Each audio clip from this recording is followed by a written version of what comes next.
And we're live. Voice that matches your main. He could have did something for a lot of. I'm not gonna lie. He act like he shit for. He don't do nothing, bro. So Watching this is live. that the reason why you don't respect me because of that comment, or is it just over It's just some time? shit Notice. though. Before I was rapping, I wasn't always a rapper. I just didn't. I never respected how Cuz carried it. He could make some good music, I give you that. But like him as a person is not like what people think. Like it's not that at all. There are some people you just don't want to clash with because they move unpredictable and don't follow any rules. You never know how far they might take things or what their next move could be. And that's exactly why FS the Bender has people watching him closely. His real name is Kasim Brown, a street-raised figure from West Philly who built a reputation that people talk about in low tones. Around his area, he's known as FS the Bender, while others call him Fatam. Southwest. Word. Shout out. Sup. Say W. Southwest W. And those names carry weight depending on who you ask. Compared to Meek Mill, the artist he's going back and forth with, FS is still trying to break through in the rap game, working to get his name heard. But the attention around him isn't random. Like Uzi reached out to him before to talk about me. You feel me? Shit like that. Uzi reached out to Howell before. Like, you know, he take his chance with people. He bring people around and see, like, before you gonna judge somebody and do all this race to him, at least give him a chance. You won't even give him a chance.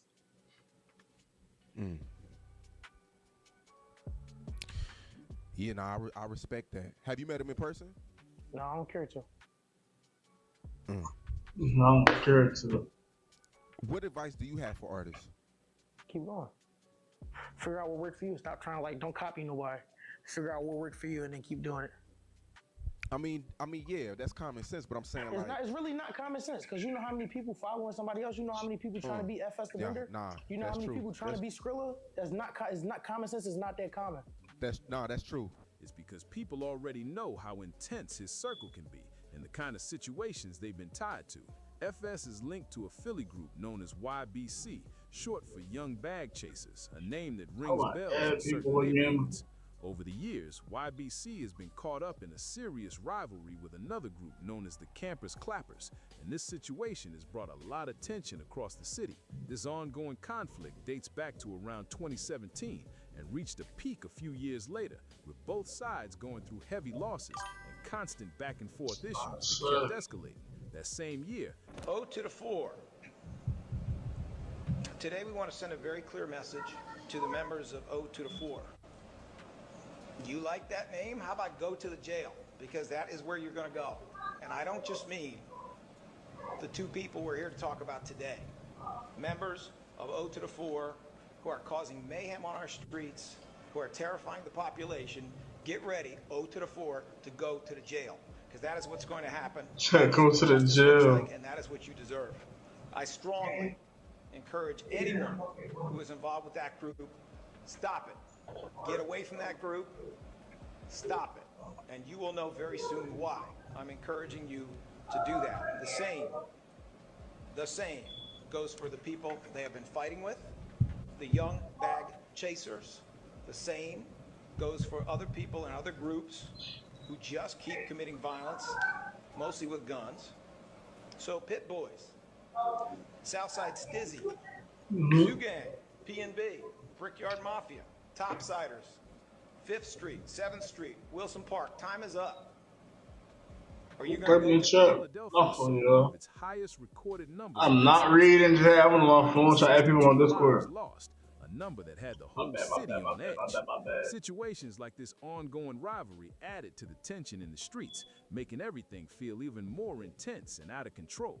It got so serious that officials were publicly mentioning these groups in press conferences, showing just how widespread.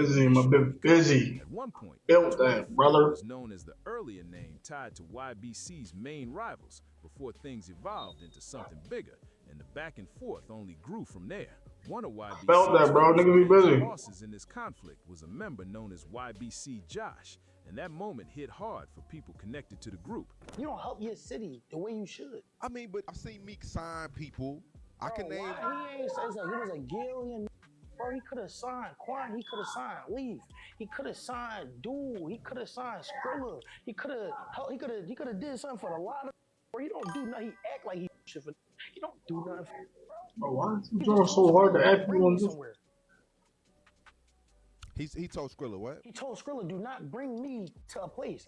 I'm with Skrilla everywhere he go. How you gonna tell us don't bring me somewhere? Do you realize how much money this will save us?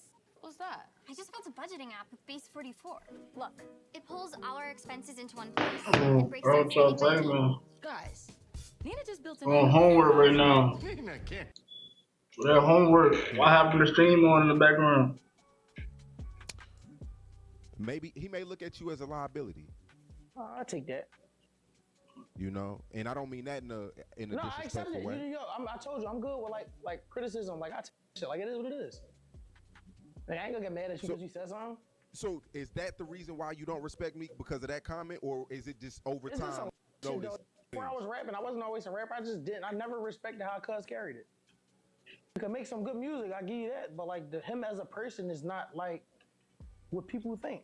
Like it's not that at all. Damn. I respect that. I respect your opinion, and you know, it's a lot of people that feel the same way. He don't carry it right. Listen, though, I mean, he can't help everybody, but So Philly was Josh lost his life so in May Philly. 2019 while he was on the Delaware now. 4200 block of a Philly street, and the news spread quickly through the area.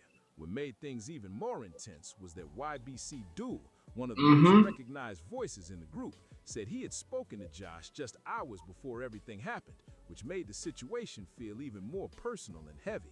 During that time, YBC had built tension with so many different groups that it wasn't even clear who was responsible. you don't fear death or anything. No.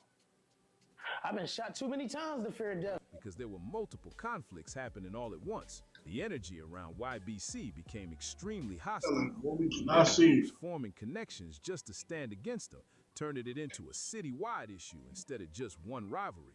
Anyone claiming YBC started facing serious backlash in the streets. Just imagine sending your son to school and they don't come home from school. Emily Johnson is numb still over the murder of her son, 16-year-old Kalen Johnson, after which she says his taunted her and bragged about it in music they made. Not only does your only child not return home from school, you're getting trolled by, you're getting harassed by a bunch of untalented rappers dissing about your son that was, an accident. Johnson spoke tearfully today during the district attorney's weekly news conference.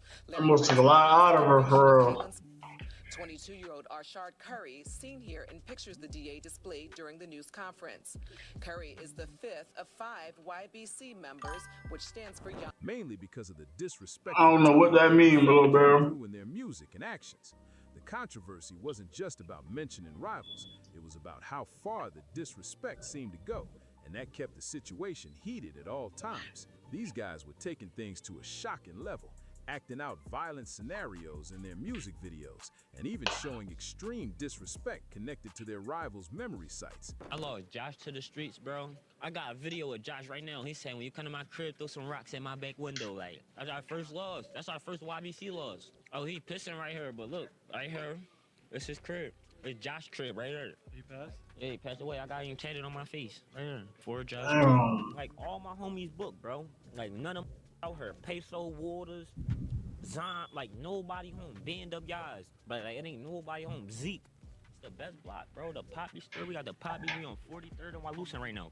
This book, free Zeke, too. Free Zeke the Reaper, bro. This twin block. Gunshot right there. You know what it is. Don't you know I just was telling you about Josh, right? I was right here tagging up. Josh was supposed to come meet me.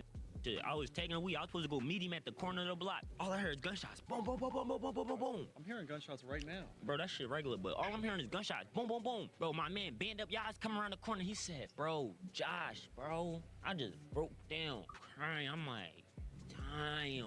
That's how YBC Duel ended up getting the nickname Mr. Disrespectful, because of how far he was willing to go in those visuals. In one of his tracks, McButtons and McNuggets, he recreated a situation tied to a real-life incident involving someone connected to their rivals. At one point, YBC was linked to the loss of a 22-year-old man named Zaire Stafford, also known as Booga, and his story hit people differently. According to what people were saying, Booga wasn't even involved in street activity, but was targeted because of his family connection, which made the situation even more upsetting to hear about. He was described as a regular worker, someone who had just finished a long shift at McDonald's late in the evening on December 7, 2023. Reports say he was still in his work uniform, holding his food when everything suddenly unfolded. My name YBC Duel, but the fans call me Mr. Disrespectful. What they be saying, like, I be trolling, I guess, but I do it to a certain extent. Like, I go overboard. I disrespect people, like, bad. So what do you think is some of the most disrespectful things you've done? Obviously, the one that comes to mind is, you know, the notorious, the grave digging situation. That's something new. So, like, I've been drawn, like, one of the most disrespectful John, though, when I said I was gonna slap K3 mom, though. You were gonna smack his mom? Yeah, because she be dissing my homie. Turning an ordinary moment into something tragic. Damn. Rumors circulating that FS DeBenda may have been connected to what happened, but that remains unconfirmed and based on street talk. I'm the eating now. The response in certain videos pushed things even further. I had to watch some beef shit while I eat. Make your browser fast. Wow.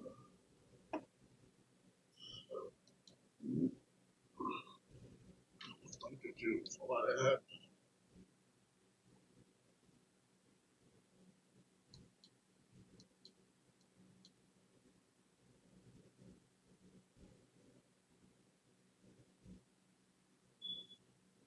Man, these games is fun though. This game is fun, but it's stupid. I need a team for that. No bad. I need a team for that game.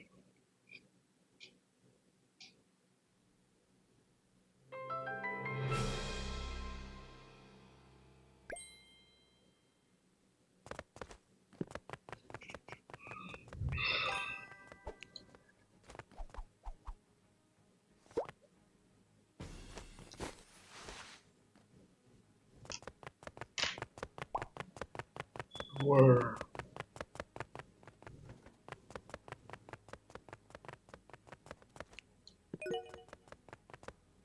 One v 7. This a real game mode?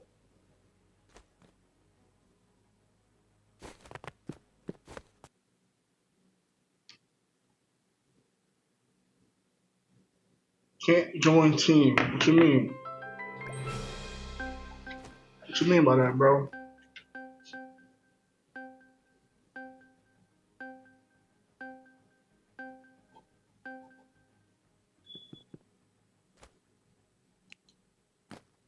This dude that nice? Jeff.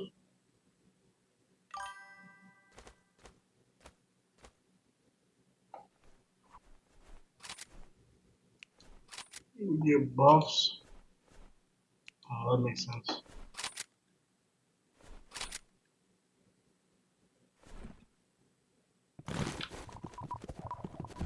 Oh, I see what you mean now.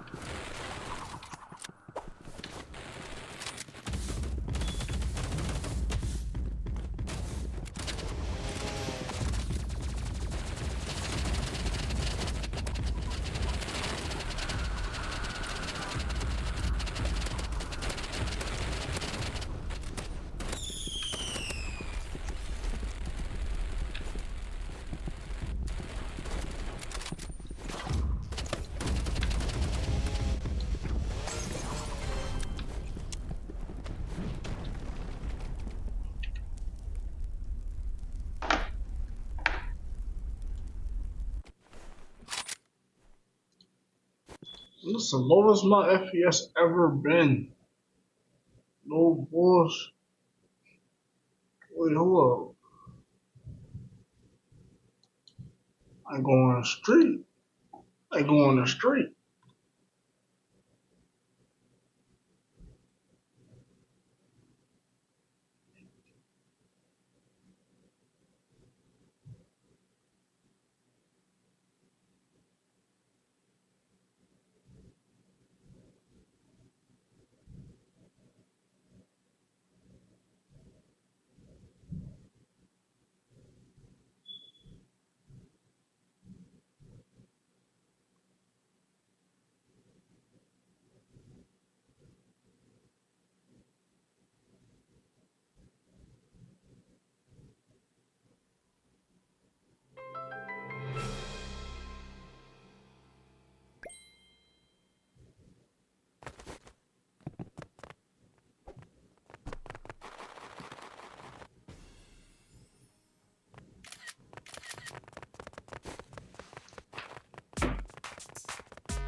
Redeem code bonus.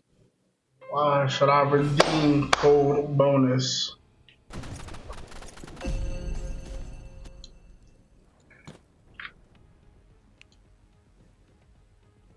Damn, 0 kills? Level 125. How was that even possible, bro? That's gonna be a nice lobby, I guess. They still pulled off the dub. Chill. Well played. Oh my god, priest.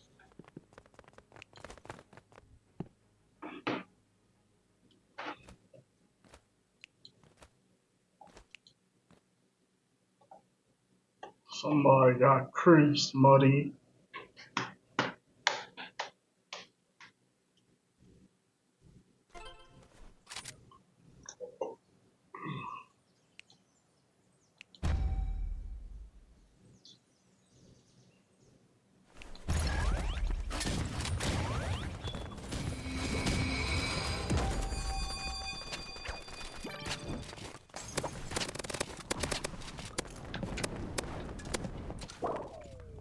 What?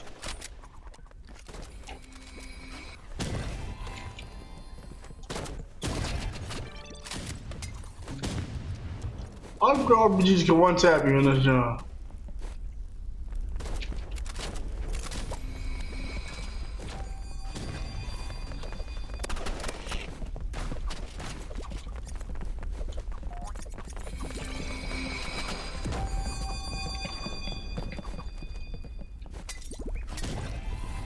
I lag right there though, chat.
What?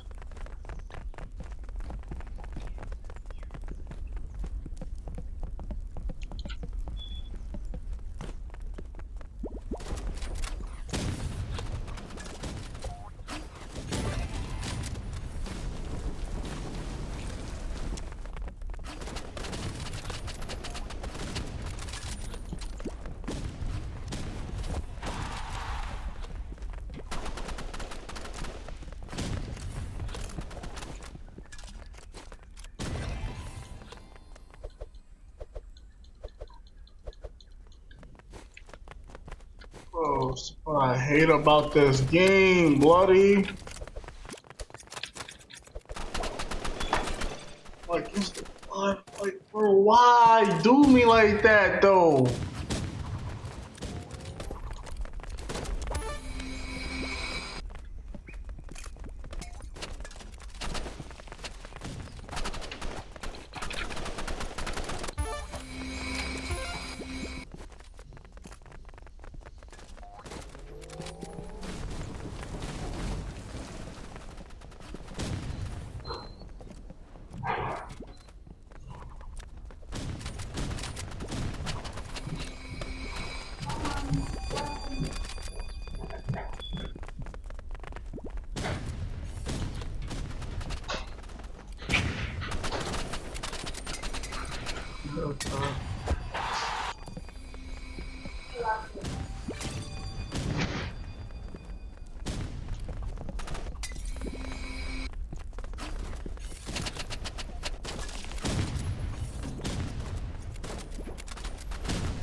That's all I gotta play on, chat.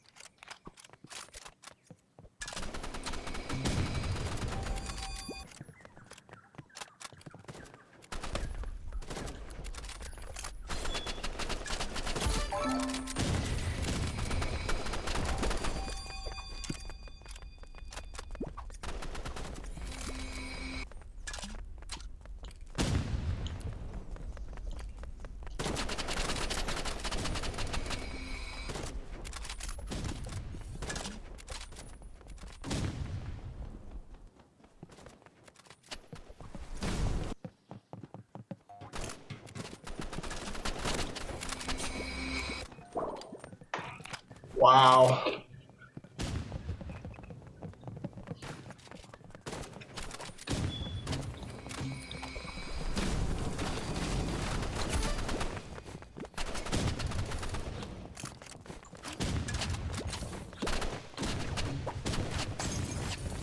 Going through shit movements.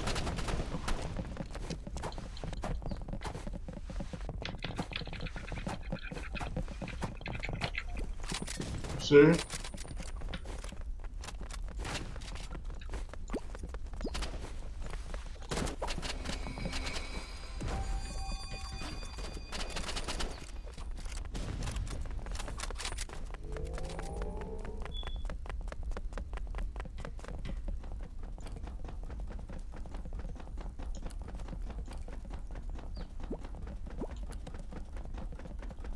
I'm already there, bro. Got zero control over that.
Niggas want me to level up man so bad, bro. Like, I do bad. That's what I really gotta do.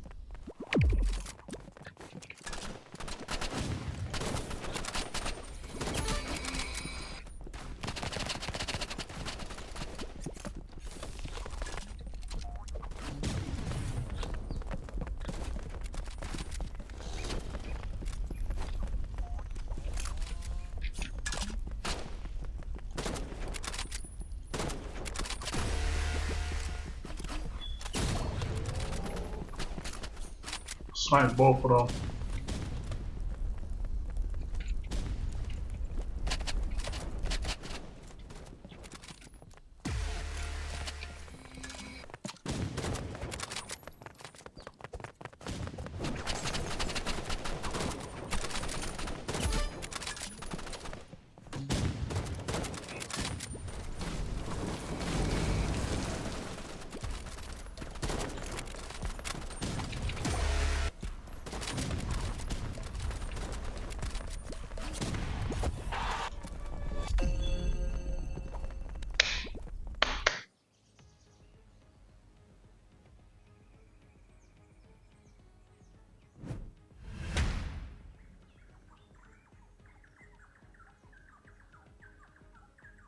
Love you too.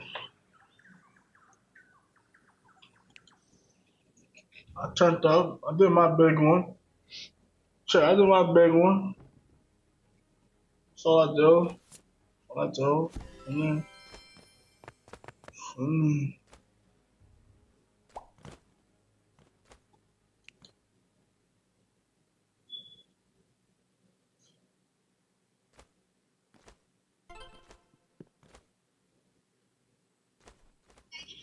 It's way too much.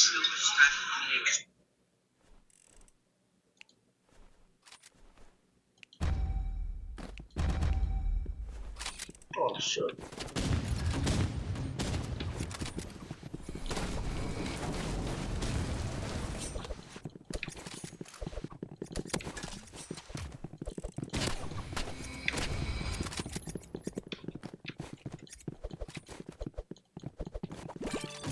Wait, that didn't kill him at all?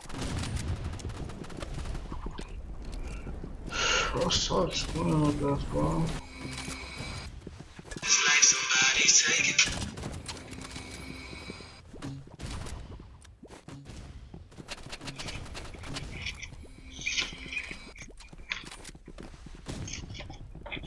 have no clue how hard it is, bro.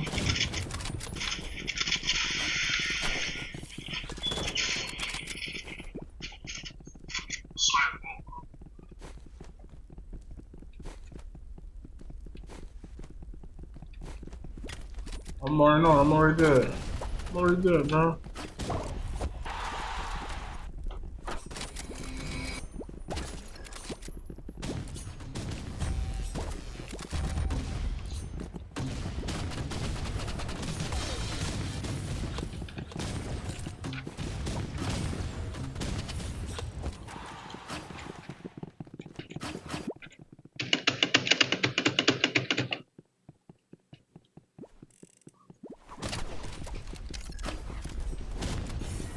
I really asked her just don't like the Wi-Fi.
Run, brother.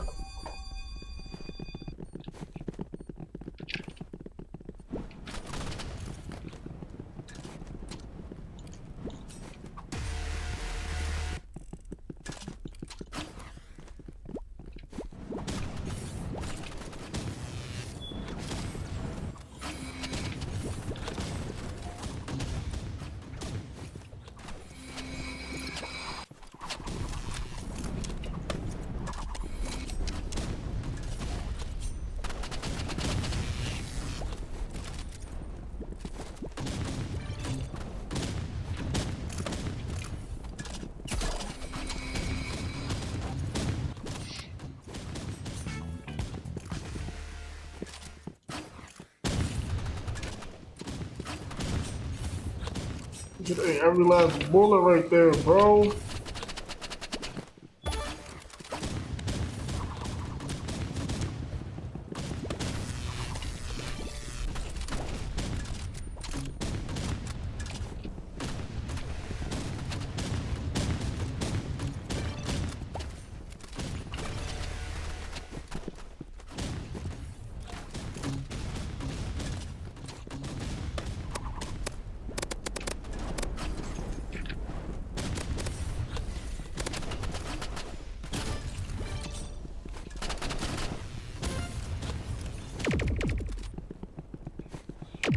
Told you I wasn't playing no more, bro.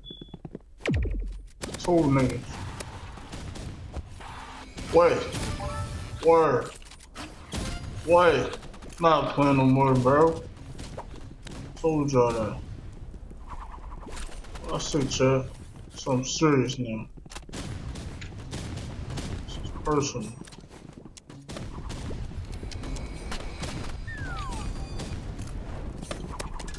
What, man? Where? Why everything's breaking so late? Like,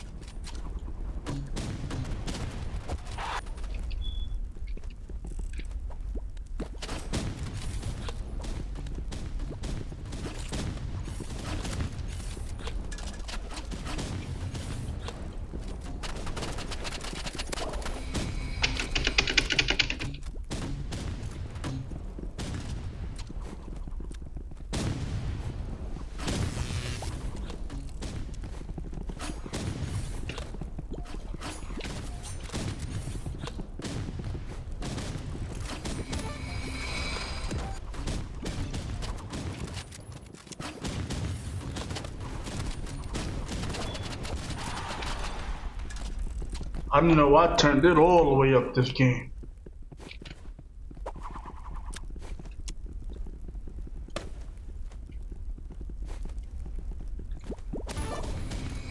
What? I was in the still? Come on, bro. You playing, bro. You did. Should be dead. Come on. I turned it up all the way. Turned it up all the way.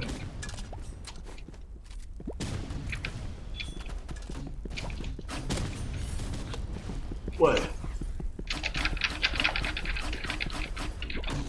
Bro, I was not standing still. Oh my god, bro.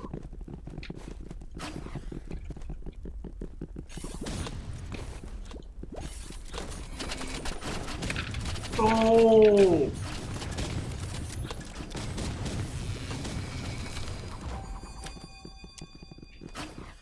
Bro, creepy. I'm already dead though, bro. I'm already know. You gotta tell me twice, bro. I'm already knowing, bro.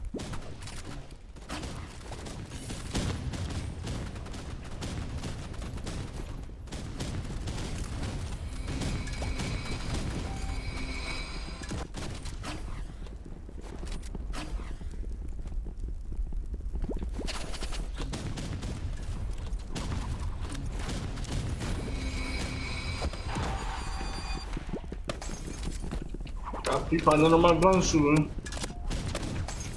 I'll keep it.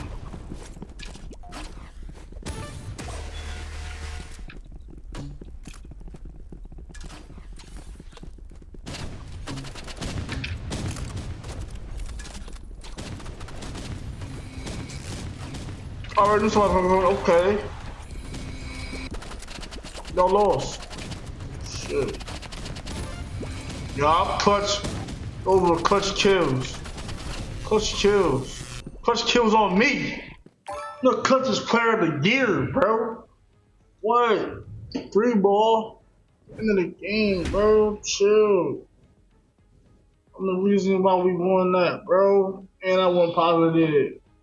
And I went positive, bro. Like, don't do it with me, bro. I'm really one of them, bro.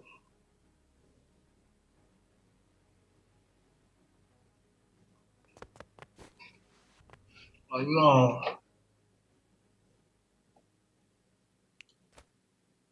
Do y'all really want to do this? Do y'all really want to do this? Is this what you want to do? This is really what you want to do?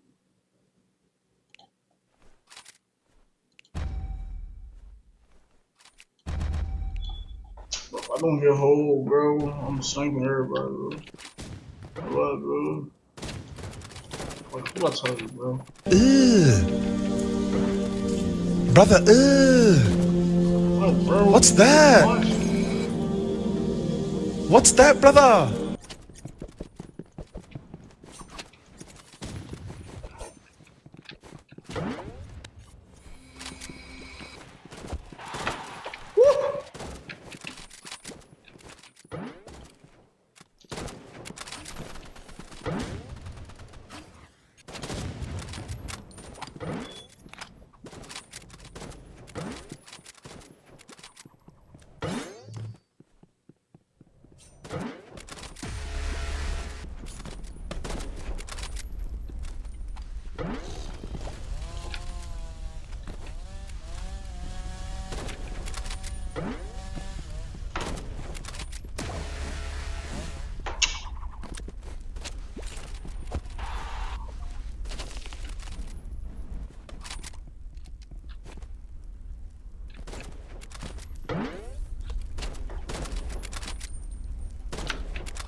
Brother,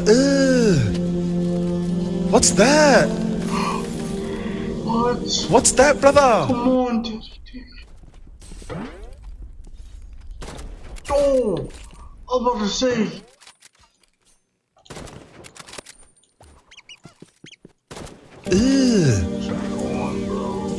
Brother, Bro.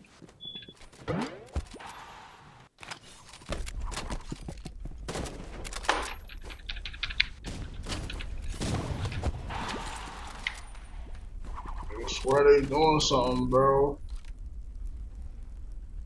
They swear they doing something, bro. And in reality, y'all know what's up.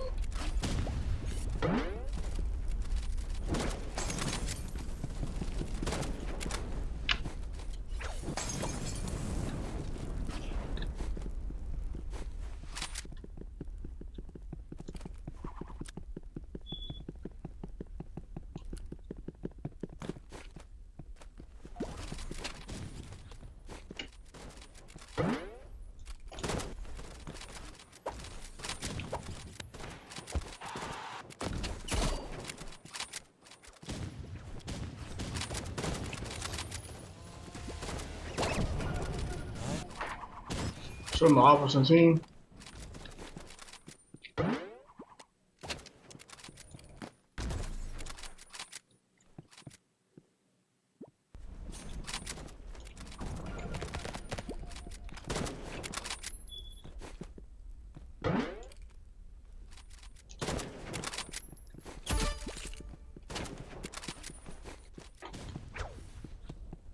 What?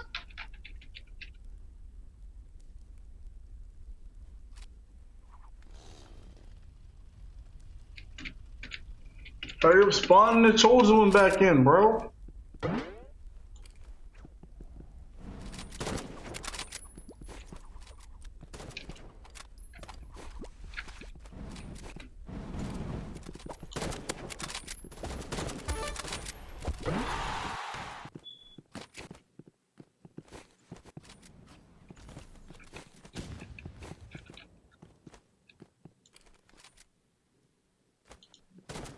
Who the fuck got me?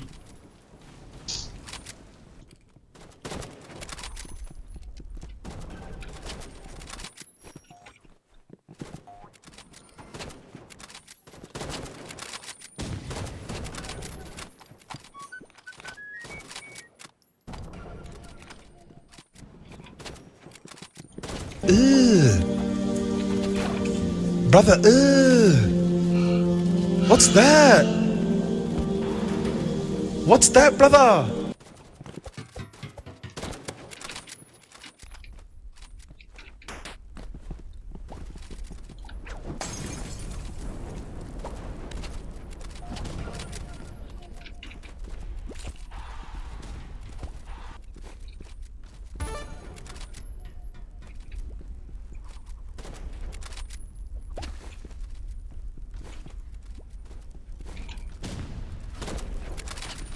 Come on.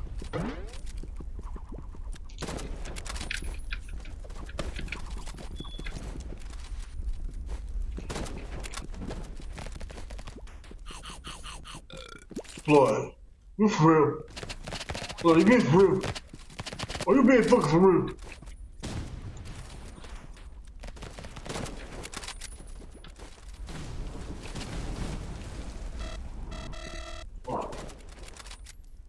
We are too good. No matter what team I get on, I win, bro. Cause I'm really a factor.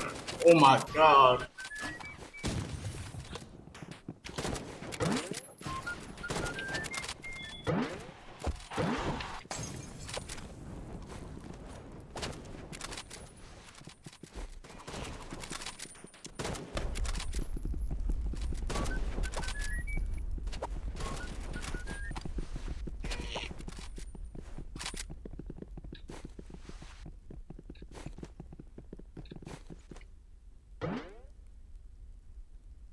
Of course, so I got a century.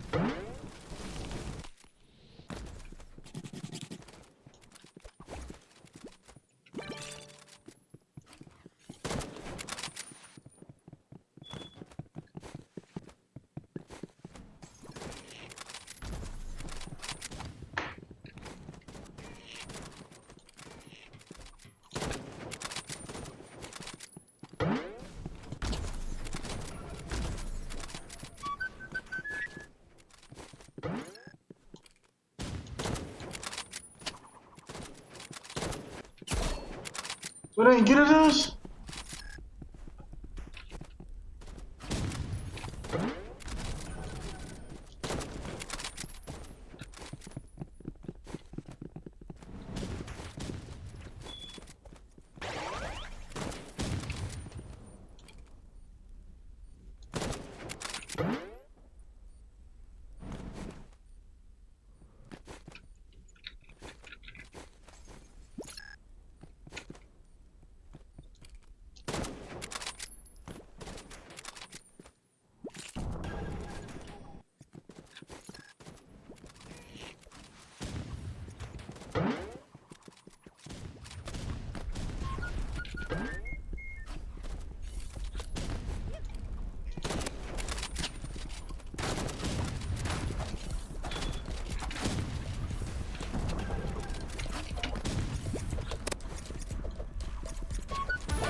Come on.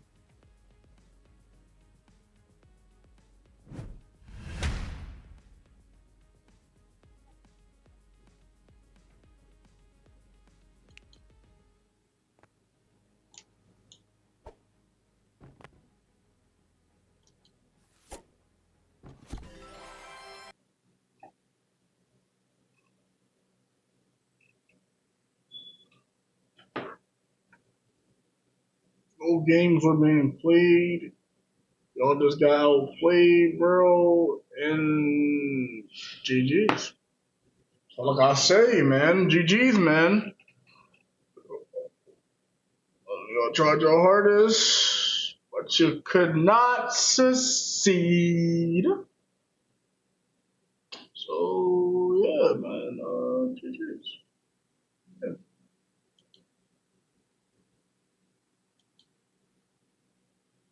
So I really not I love me some raps.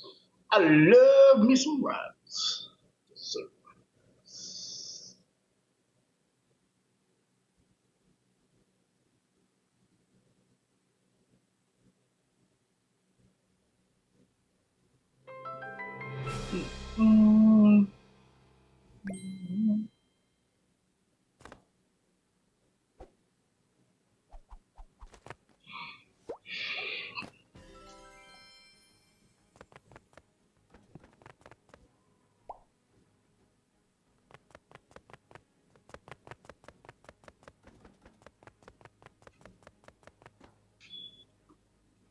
we're gonna do this like carry it like there.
Wait, I'm buffed.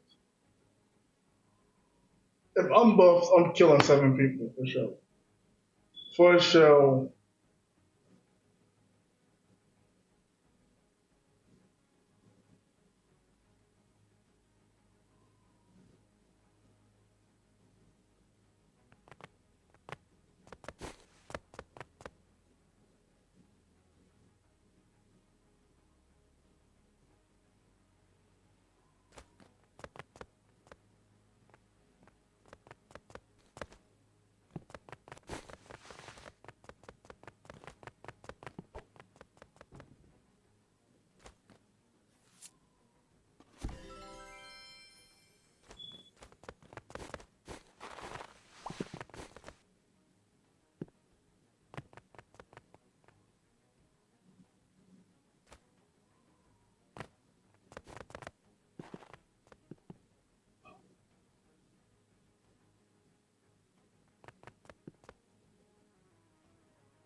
My face, bro.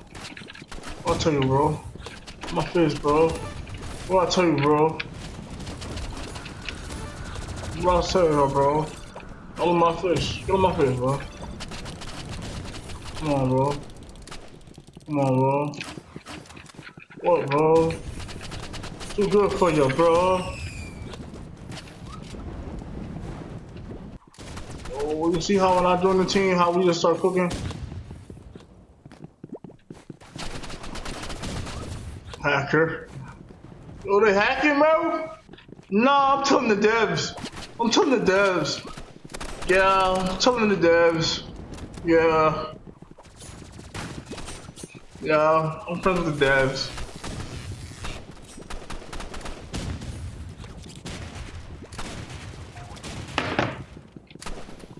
About 1 for kills?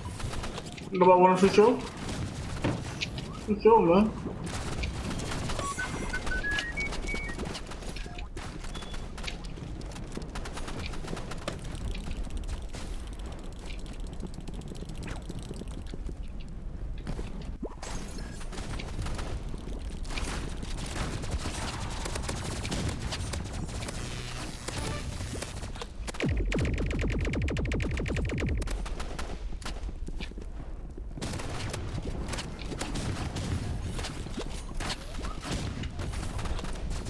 Before we even got to me.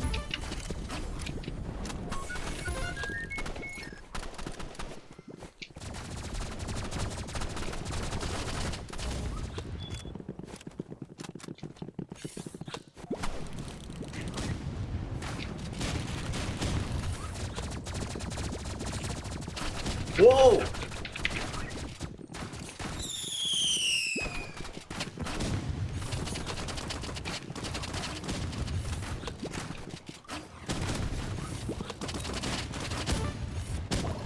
What, bro?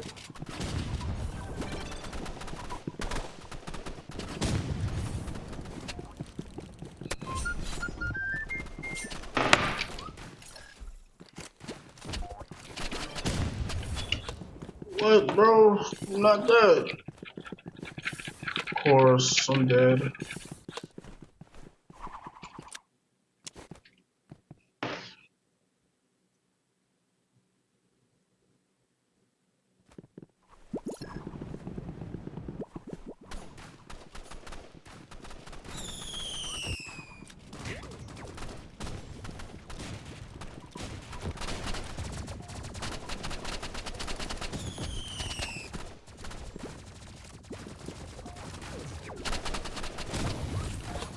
I'm sure, bro. Go ahead.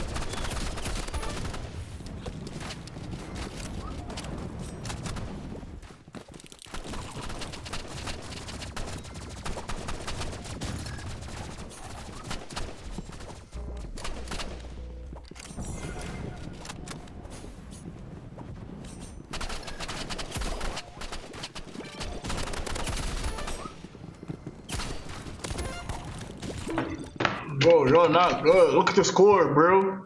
Stop trying to get a free kill because you're not good. You're just not that guy. Go ahead, hit it. Go ahead.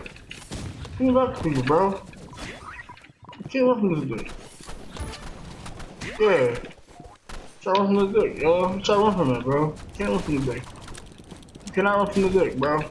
Chill. Chill, little bro. Oh my god, they getting cooked. Everybody over there low as hell. Oh.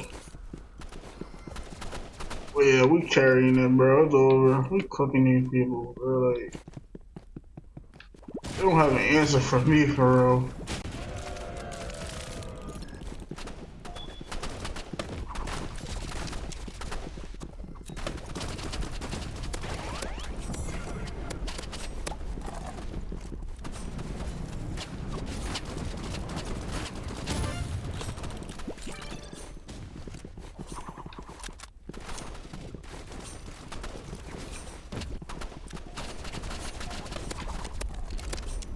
You burning.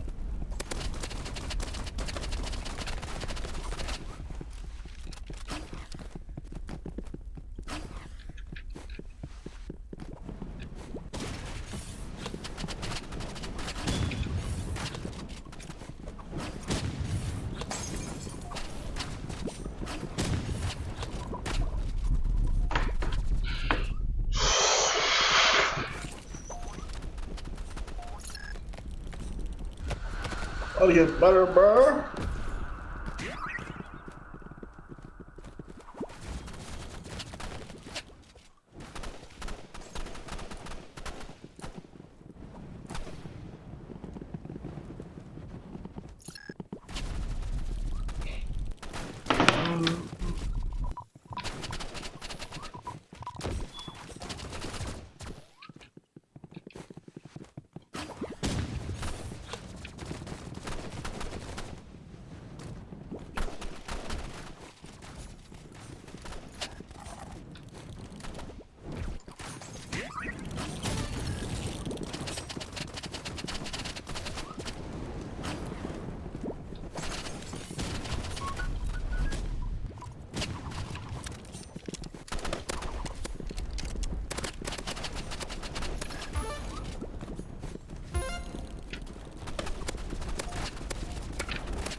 It's open time. Sorry, they got spinking. Chat, they got spinking, bro.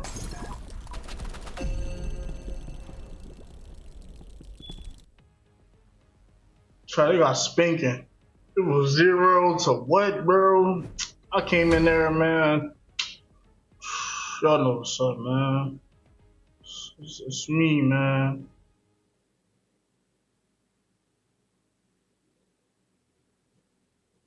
Bro.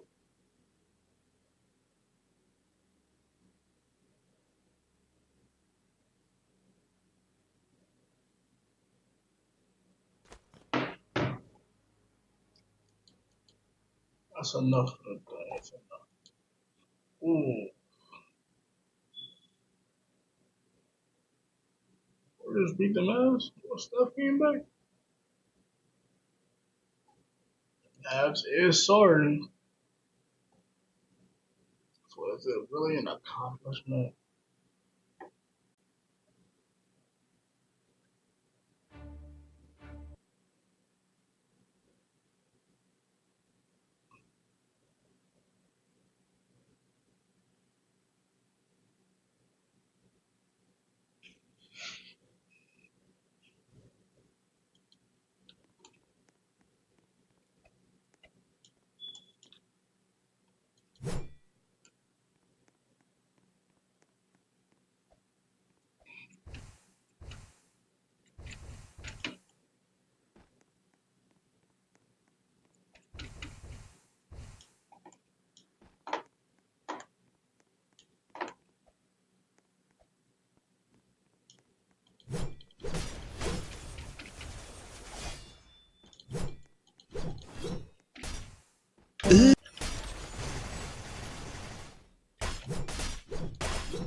It's like, bro, what did you like expect, bro?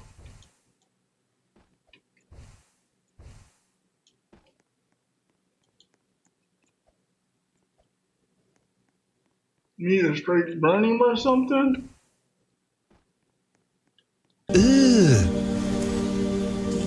Brother, what's that? What's that, brother?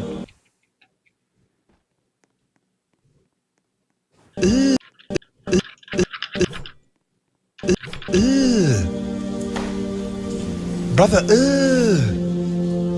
what's that? What's that, brother?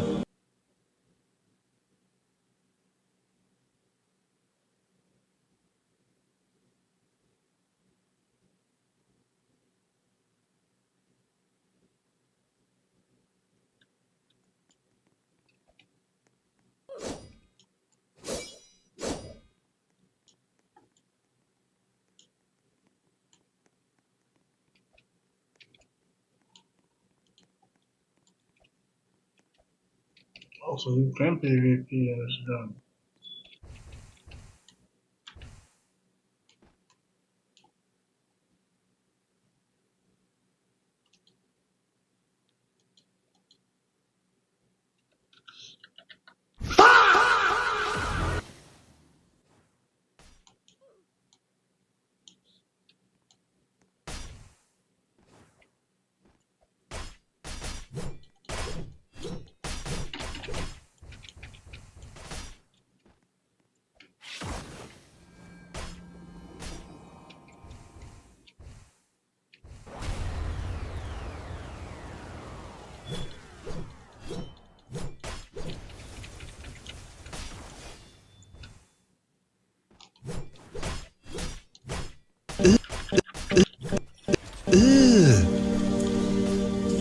Brother, what's that? What's that, brother? You niggas got powers already? I want my powers, bro.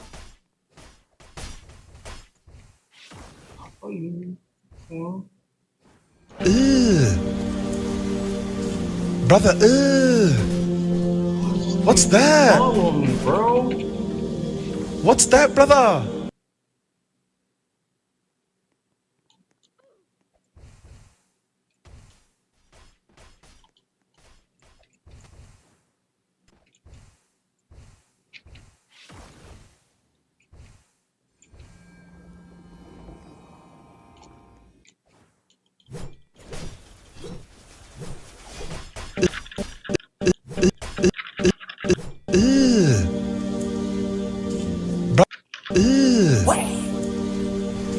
Brother,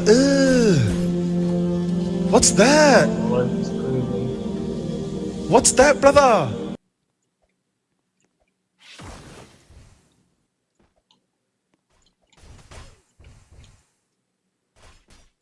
That's absolutely fucking crazy, bro. Why am I fighting this nigga at this level, bro? He's being glitched. Brother, what's that? What's that, Giving brother? me like 5. Yo. You need a full team for this game, bro. I'm already know it's official.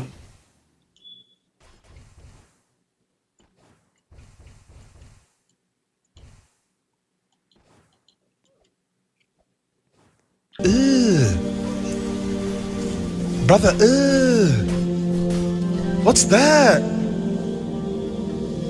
What's that, brother? Yo, bro. Stop playing with me, bro.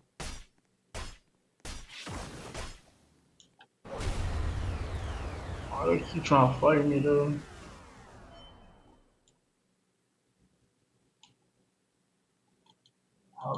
How do you get powers already? Love already, bro. Right.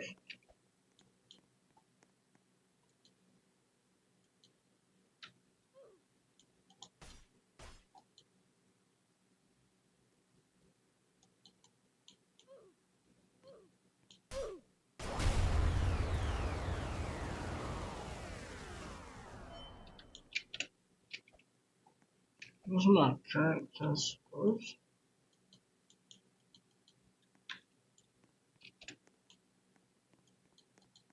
Now we're making sense.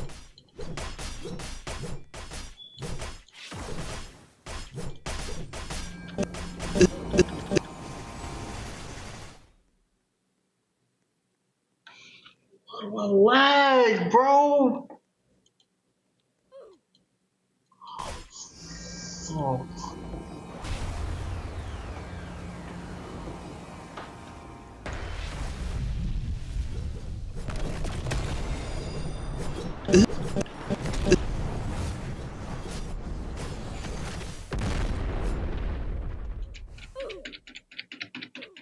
Why's PvP on?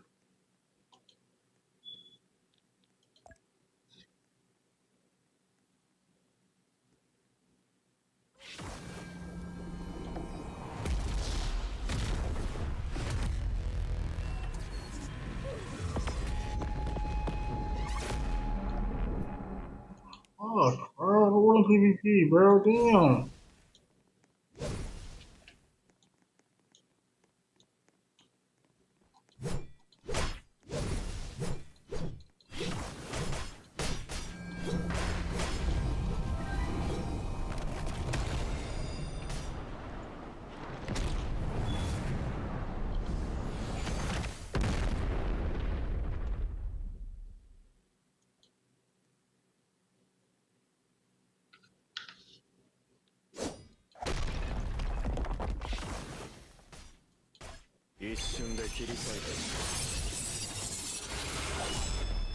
I don't have any power, so.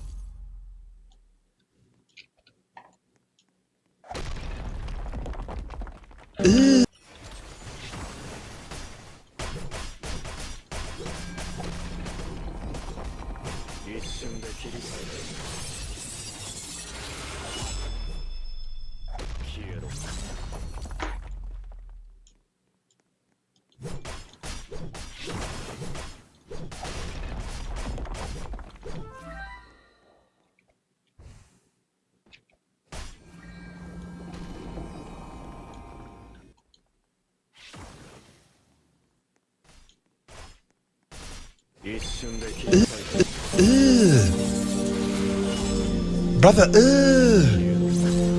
what's that? What's that, brother?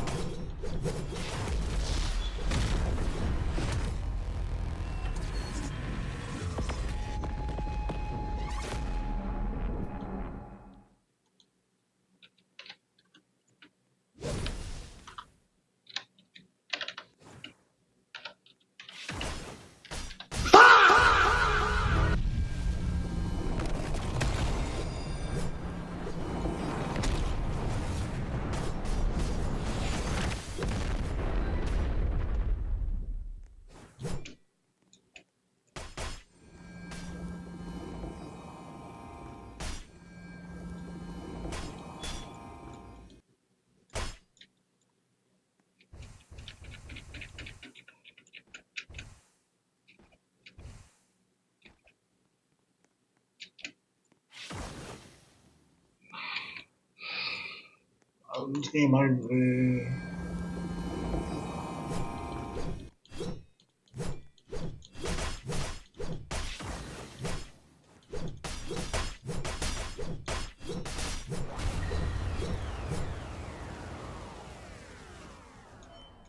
I like this a little bit more than I like.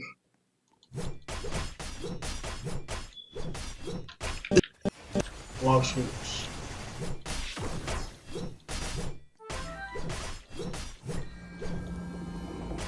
So they can get the kill, but you also get the. I like that feature. I like that feature. I love that feature actually.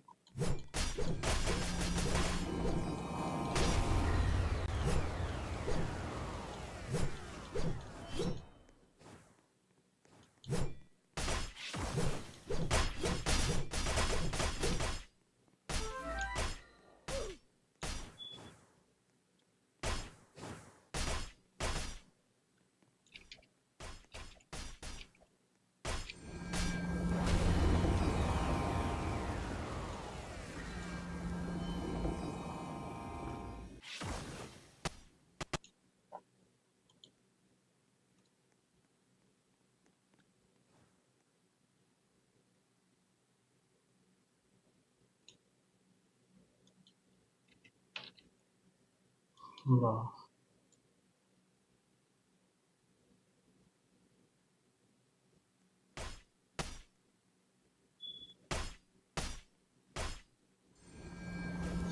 You could roll another one.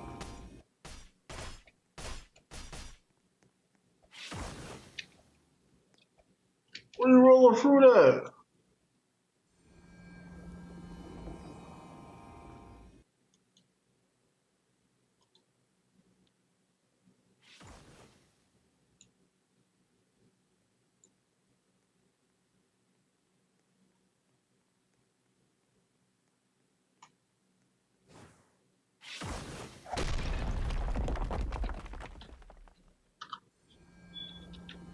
Where?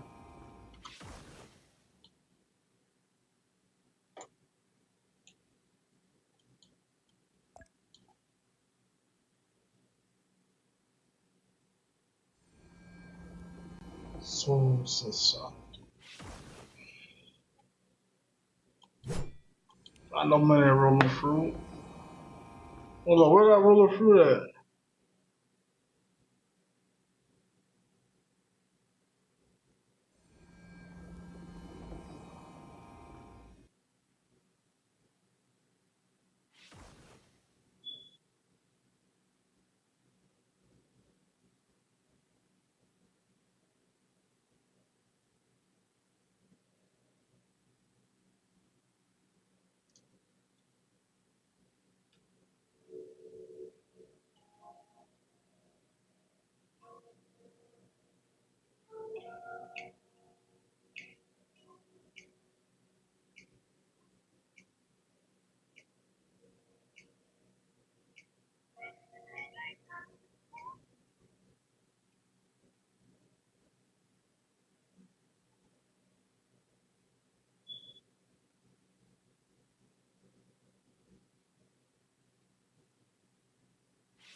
Oh, where's that?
Oh, what the fuck?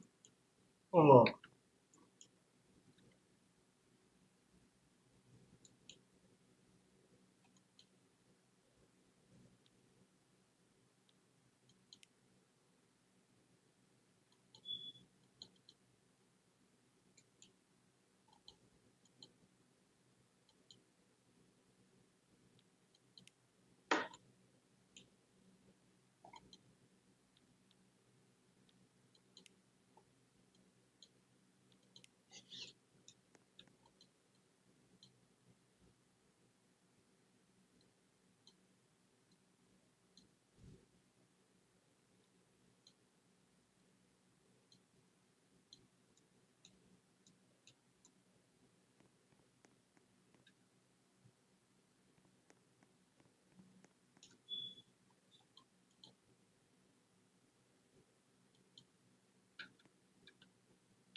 Ugh.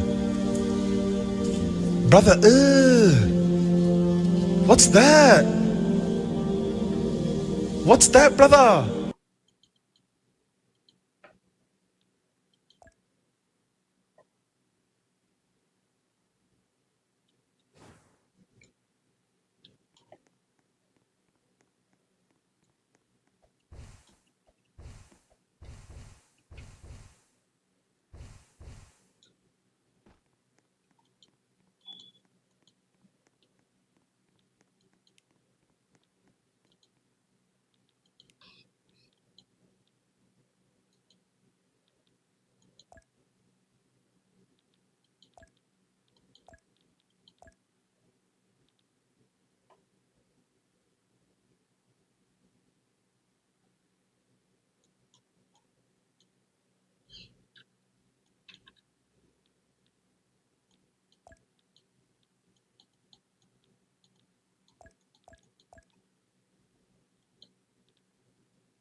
Fuck. Oh, snap. What do you drop me? What do you drop me? What do you drop me?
Brother,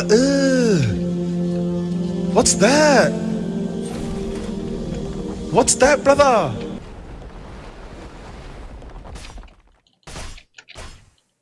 Oh shit, no M1. Run, nigga, run.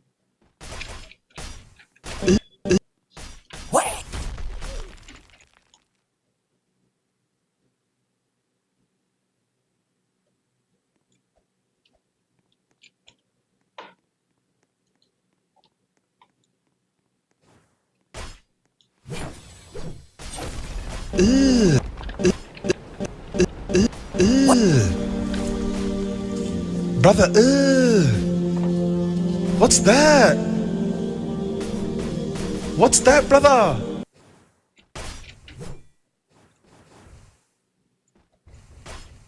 they on that, bro?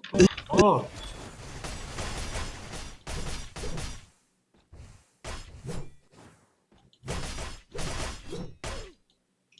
What the fuck?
Nah, late ass. First one.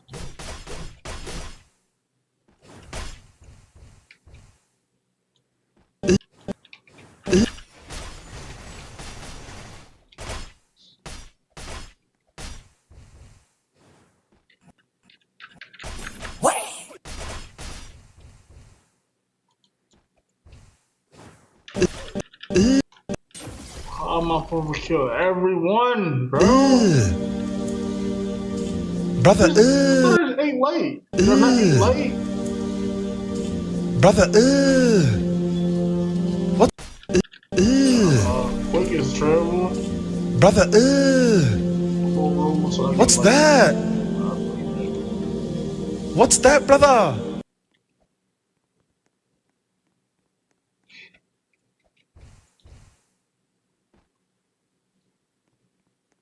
Like, bro, what the hell?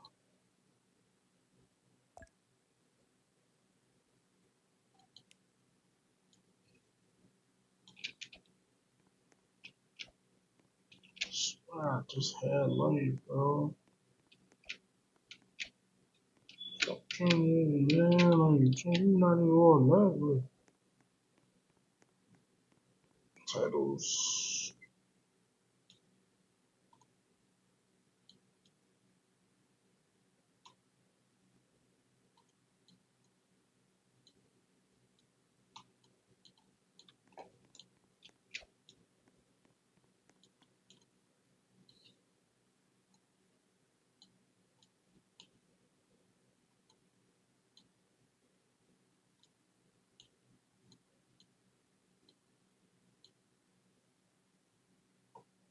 Let's go hold.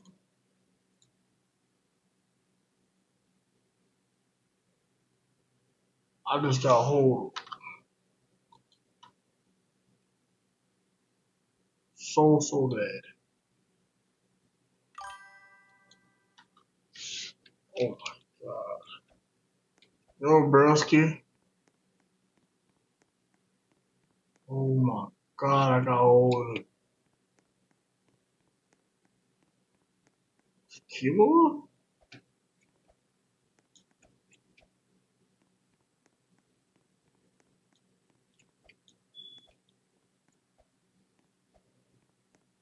With this game right here or controller?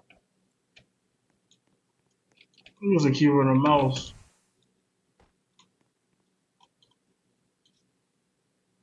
You play this game?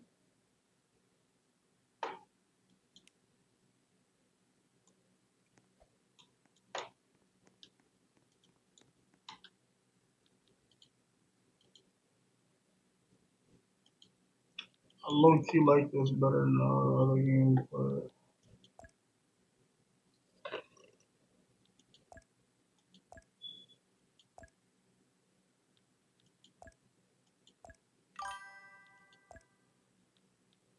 it's a 9-9 for that, man. Respectable.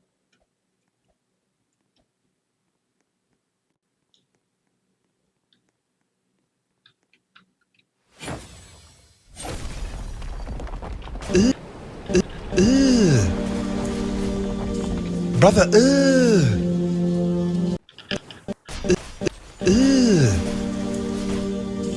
Brother, what's that? What's that, brother?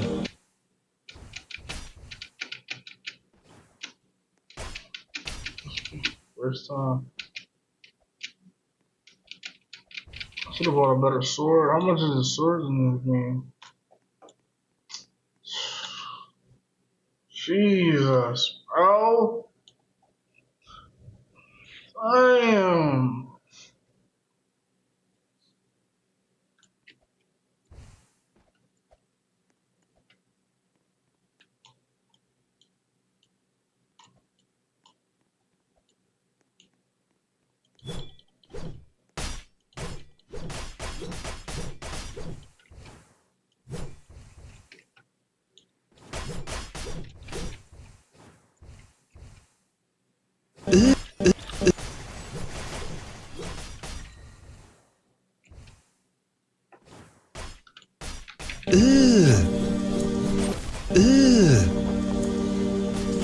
Brother, There's no damage. what's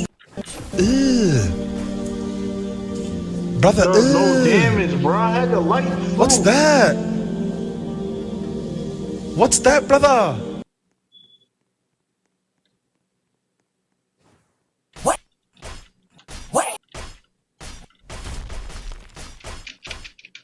1400 damage.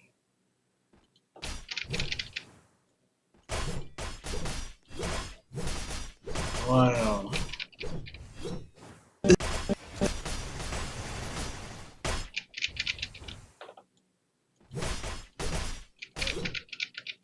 Cannot beat these things all myself, bro. Where's the sweats, bro? That's enough for that, man. Fuck it, man. Should I even quit, bro? Should I quit, bro?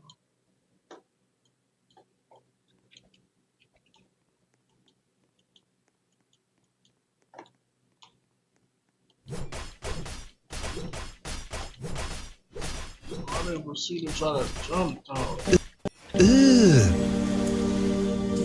Brother, what's that? What's that, brother?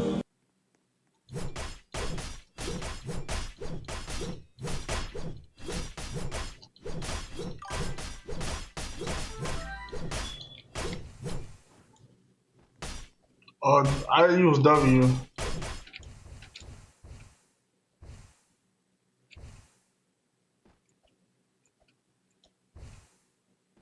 Let me see something.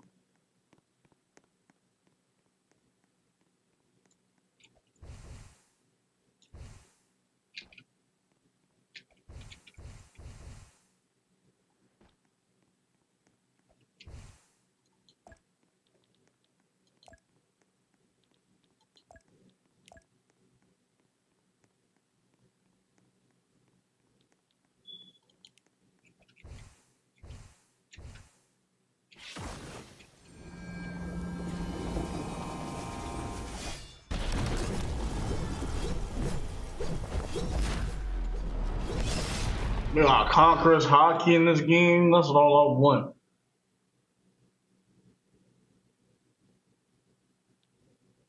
And I like like how you can I like how this game is for real. I'm not even gonna sit here and cap. I might want to do a series on that. I'm not gonna lie. You know what? That's what we might do.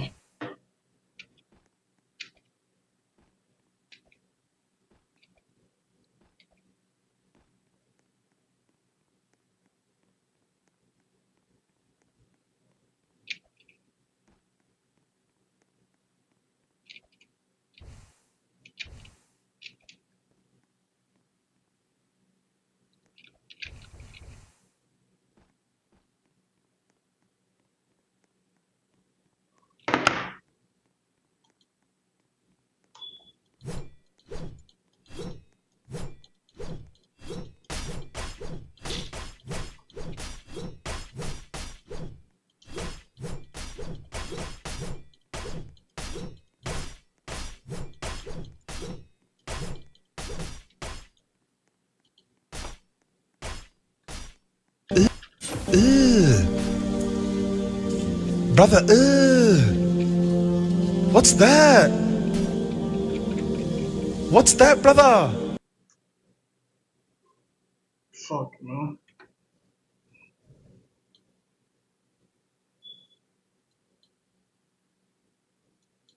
Well, you could really have a whole team on this game. This is way better than Blox Fruits.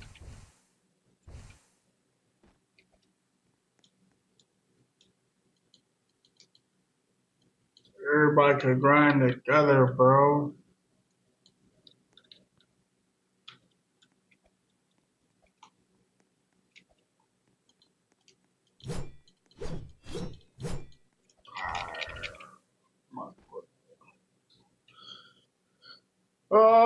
Fucking watch YouTube. Fuck it.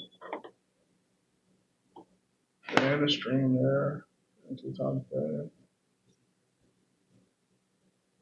Bro, can you keep grinding till you get to my level, bro?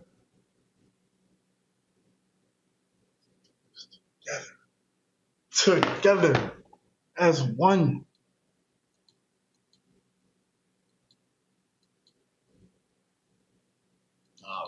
Blox Fruits really do gotta. The grind is way easier. Hey. They got Dragon.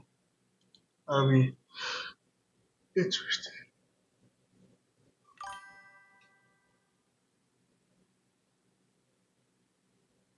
Nah, no bullshit. No cap. Server is like block straight.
That was it better be good, man.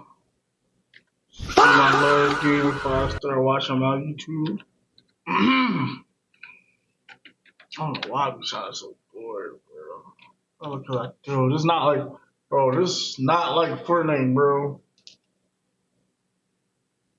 Fortnite is so there on this Fort chat. I cannot play Fort on this PC. with 1,000 ping, bro.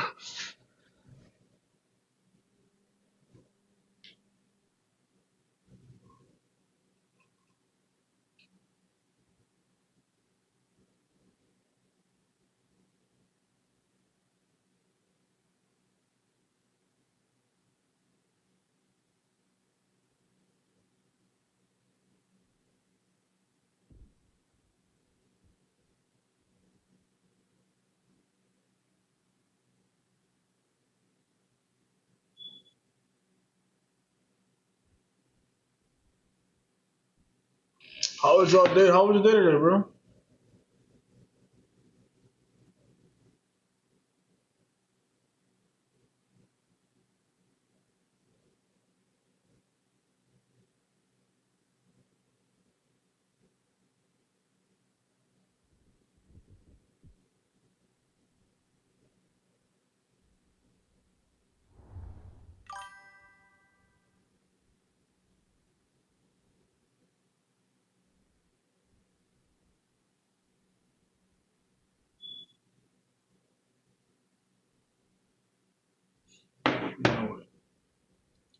Alright, bro.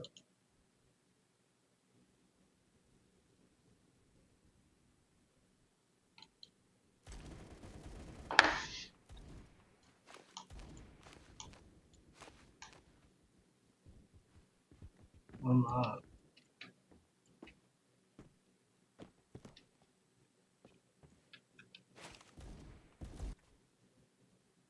What the hell just happened?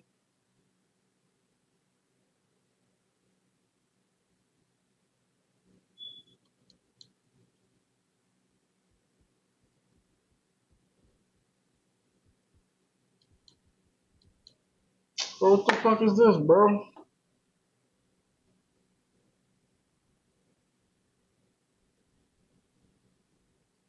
Trying to get in there. Why did it kick me out?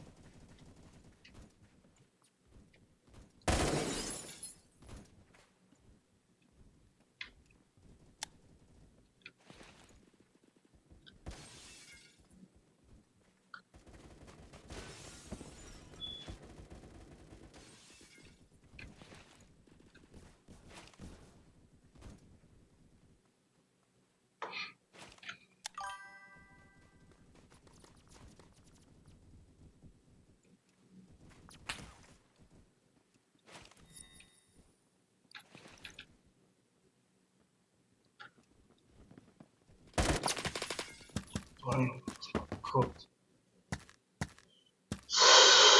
What's going on? Why do they keep doing this, bro? Just yo.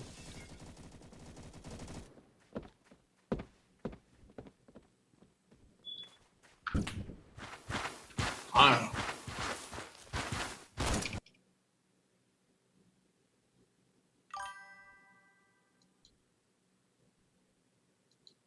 This game getting on my nerves, bro. Yeah. Yeah. Alright, chat. It's enough Roblox for the night. It's enough Roblox for the night. It's enough of that.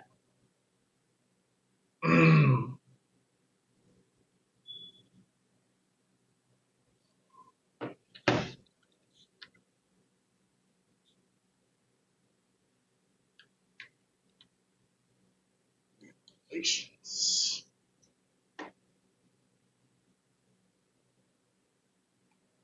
What?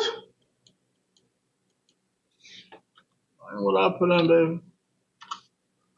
Ain't what I put in.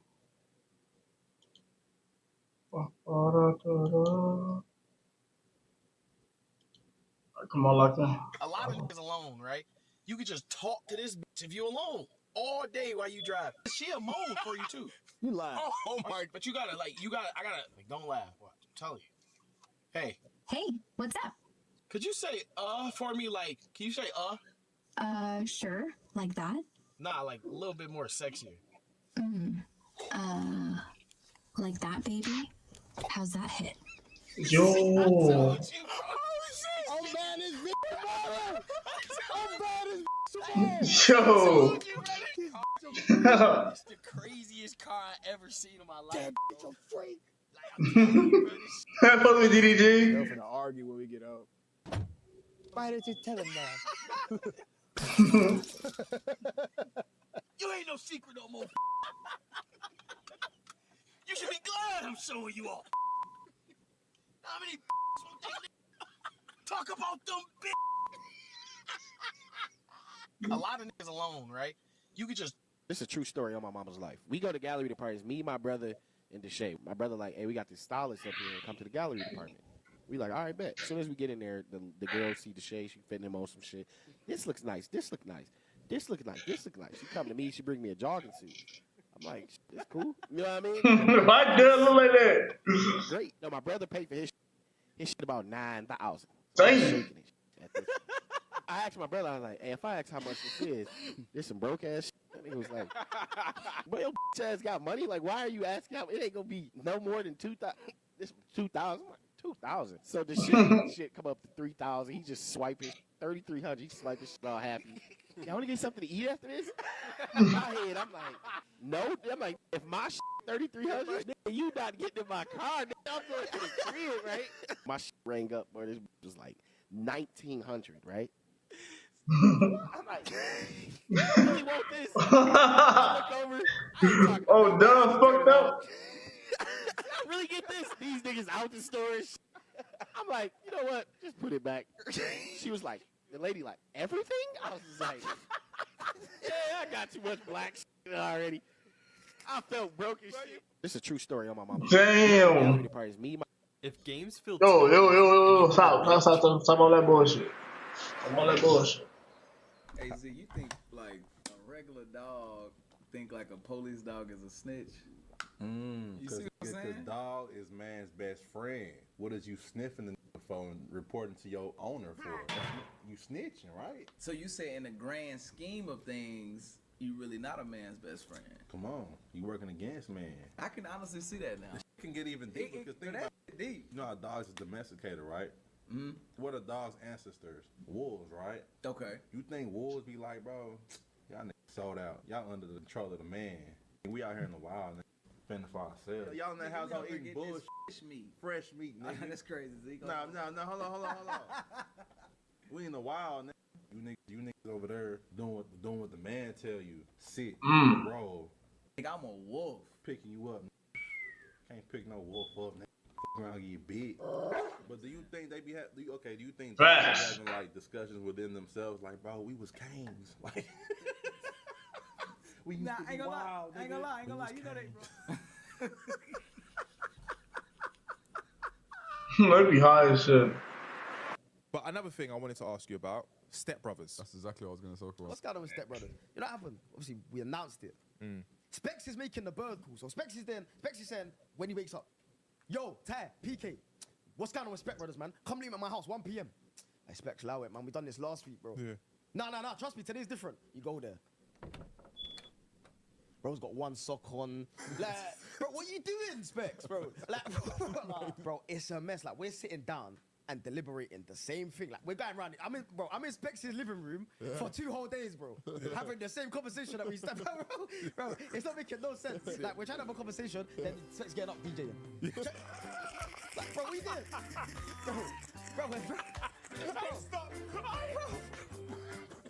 Bro, I'm done. You see, when there's 3 people, first of all, it's difficult because there's 3 different ideas. But you see, when the 3 people are me, PK, and Spec. Yeah, it's a mess. PK's getting overstimulated. I already get overstimulated. Now me and PK just arguing about some dumb shit that happened 5 years ago. Yeah. Like, it's just a mess, bro. Yeah. Do you get what I'm saying? But another thing I wanted to ask you about, Step Brothers.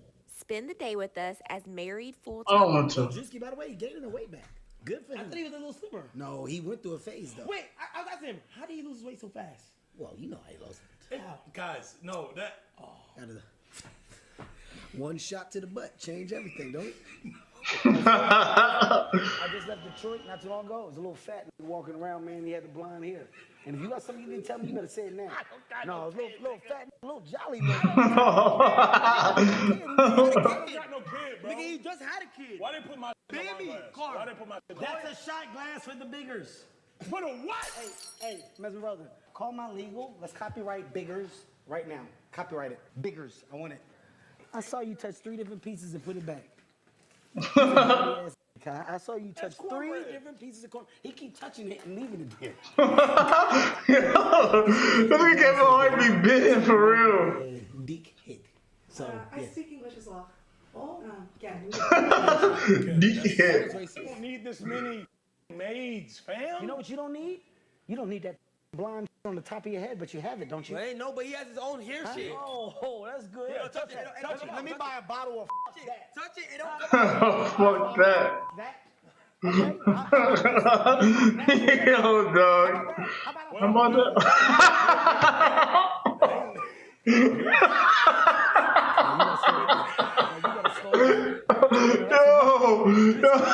these niggas the same room is broken. No, he went through. Yo, dog, that trio was good. Where does the sand come from? Like, what makes it sand? Ain't it like the drying up of the earth? Like when the earth get like a little drier, and like split apart. You just made that up, huh? Nah, I'm so serious. I'm so serious. I'm gonna look that up just on the side. Oh, Parrotfish? shit. Oh, what the f is a parrotfish? How does it make that much sand? I knew I ain't like the sand. I only went to the sand one time my whole life. Cause you took me to the sand, cause in Miami. In Miami. I was like walking in the sand, running in the sand. How was you running, Pablo? Man, we was playing football in the sand. No, we was though. Yeah, I was in the water and stuff. I ain't like that shit. So you mean to tell me sand is fish poop, bro? Bro, and Look at all niggas that be like, shit, bro. yeah, man, I ain't gonna lie, man, just landed in Cancun. Making sand castles and You really dirty. Where does the sand come from? Like, what makes it sand? Ain't it like the drying up of the earth? When playing games on PC, why are my arms so big? Nigga? That's crazy, Z. They no nothing. Hey Z, what's up? Why don't the sun come out at nighttime? Yo. Where does your concern stem from, B-Lou? Yo.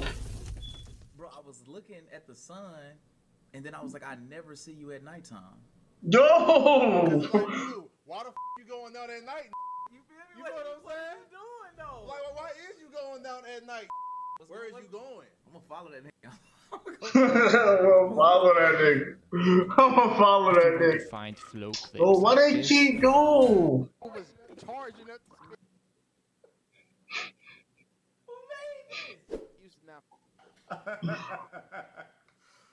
Bro, I need to get it cut. Hear that? Nah, this nigga's story time is funny though. Why the dog look like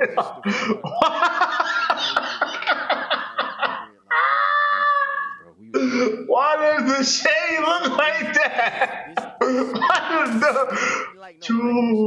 Who was charging up the spit, bro? And he spit over me. It was so much spit, bro. I was like, what the f? So I was like, all right, we running around each other in the park, like chasing each other. I'm spit ready to spit on this and we just spitting on each other at the park. Yo, you don't remember that shit, I don't remember that. Oh my God. Yeah, this used to bully me. Let me tell you. So one day, like Dub look like that. Grab you and do like this until you start bleeding, right? So one day we wrestling, he scratched my face. So I run upstairs. It's like, you know how your bed be by the door? My legs is on the bottom of the bed, and I'm holding the door like this, so he can't get in. For some odd reason, this nigga had Uzis, pistols, airsoft gun. This was shooting them under the door, hitting my knee and shit. I was crying like a motherfucker. This used to not fuck with me, though. I did not fuck with you. We just used to fight all the time, bro. We get off of school one day, and everybody like, hey, look, let's go across the street to play basketball, right? And one of our homeboys named Lil Man, he had a basketball. We get to the court, this gonna tell us where y'all ball at. I'm not letting y'all shoot with mine. You could have told us that when we was walking up here. Now you done made us walk all the way up here, and we ain't got no ball. And so you ain't gonna let us use your ball? I say, bet. If you miss, and I get my hand on that ball, I'm throwing it across the highway.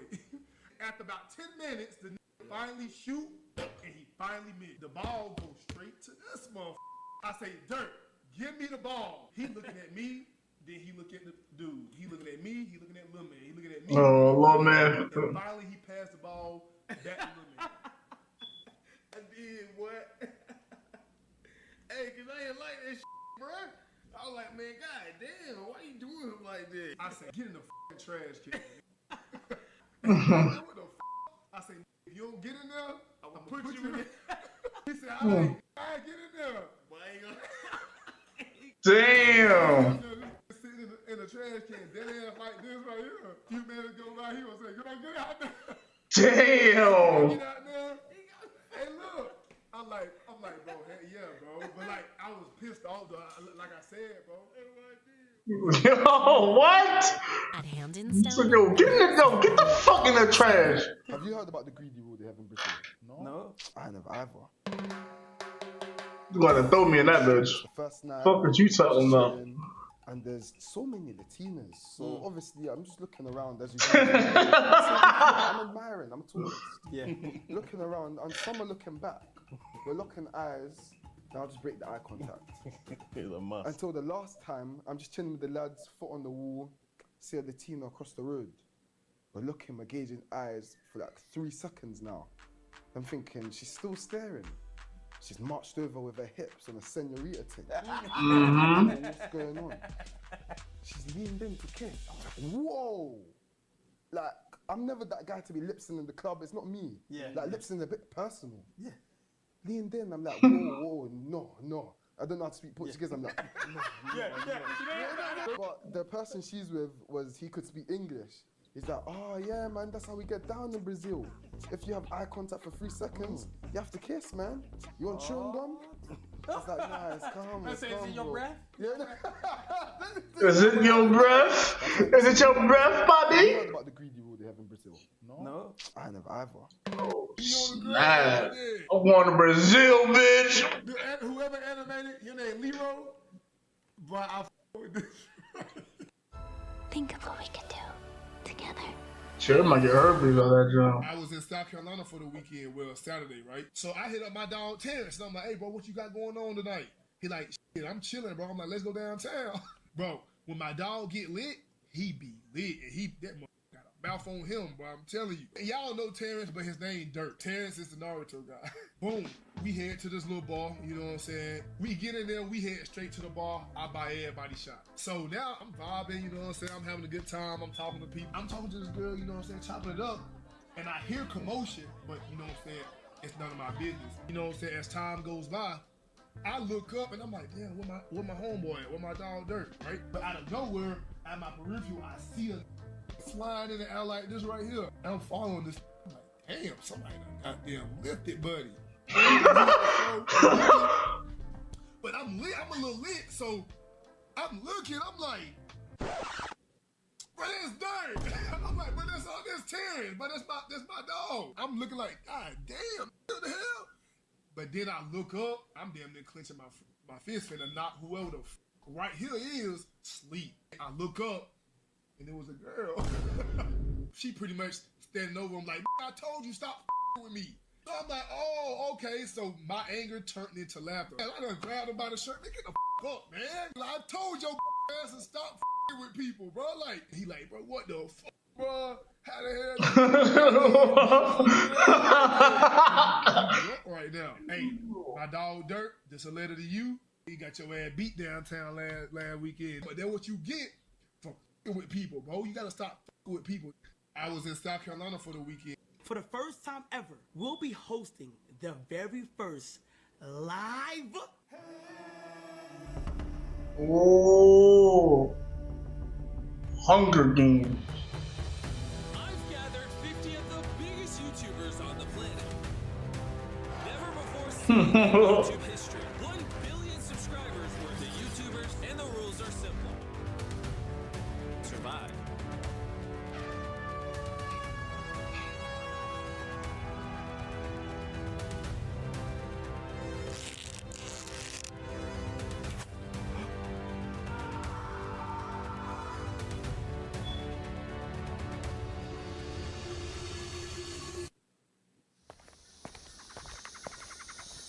If I had to personally throw it out there, I think that you're shaped like a German teenager. You know Cam gonna bear, man. There's something, it's an animal or something in there.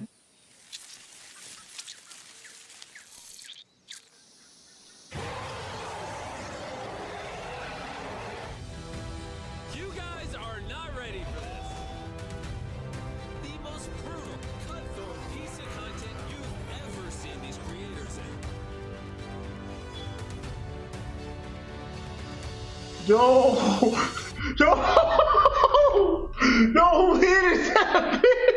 Yo, who hit that? That must be AJ. The very first. Whether I'm getting tackled by Olympic. Alright, let's get into the story of how I got from a man. So, as y'all know, we was on Tinder the other day. Next day I wake up, there's a text from this girl. She originally said, hey, I'm like, what's good? I don't really be on Tinder. Here's my number. Fast forward, next day, I get a text, yo. Now listen, when you get the text, yo, what do you think? Oh, okay. A random somehow has my number. I don't know who this is, but it got my number. Cause don't use the word yo. I say, yo, who this? They said, LOL, never mind, mad late. I said, who this? The next thing I see is a video of this shaking in the shower. No, I already knew it was She over. says from Tinder, but never mind. Now, I'm gonna be honest. I'm gonna be very honest. I hearted the video. I'm not. I hearted the video. The next text, I kid you not.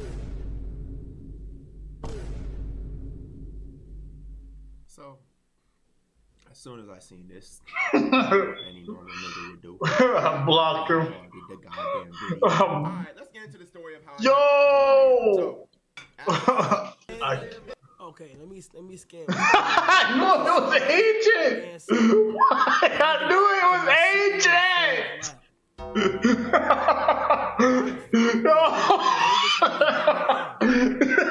Why is AJ open? With a crop top. Yo. Does Chris look like a milk dud?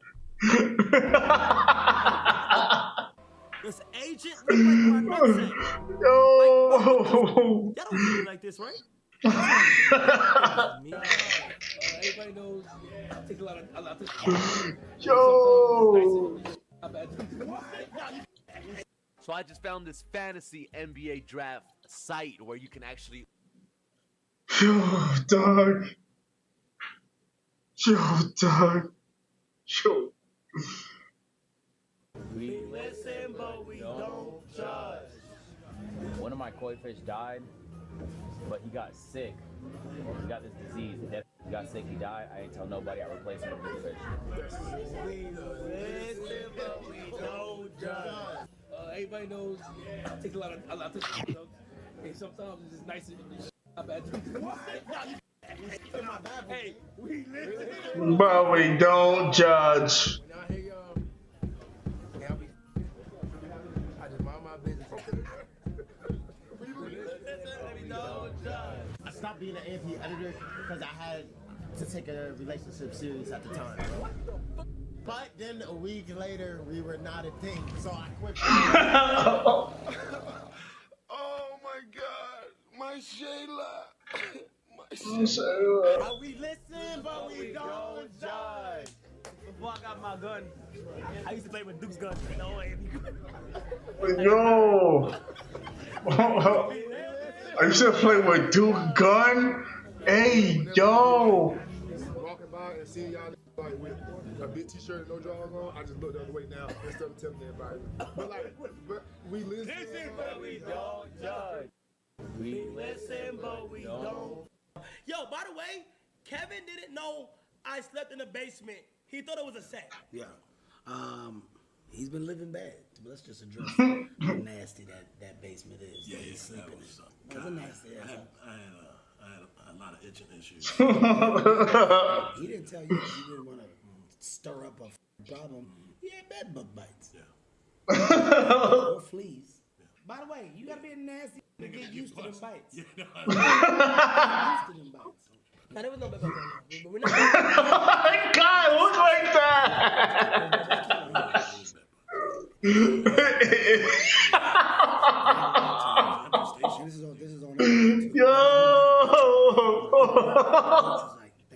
Thank God. Roach.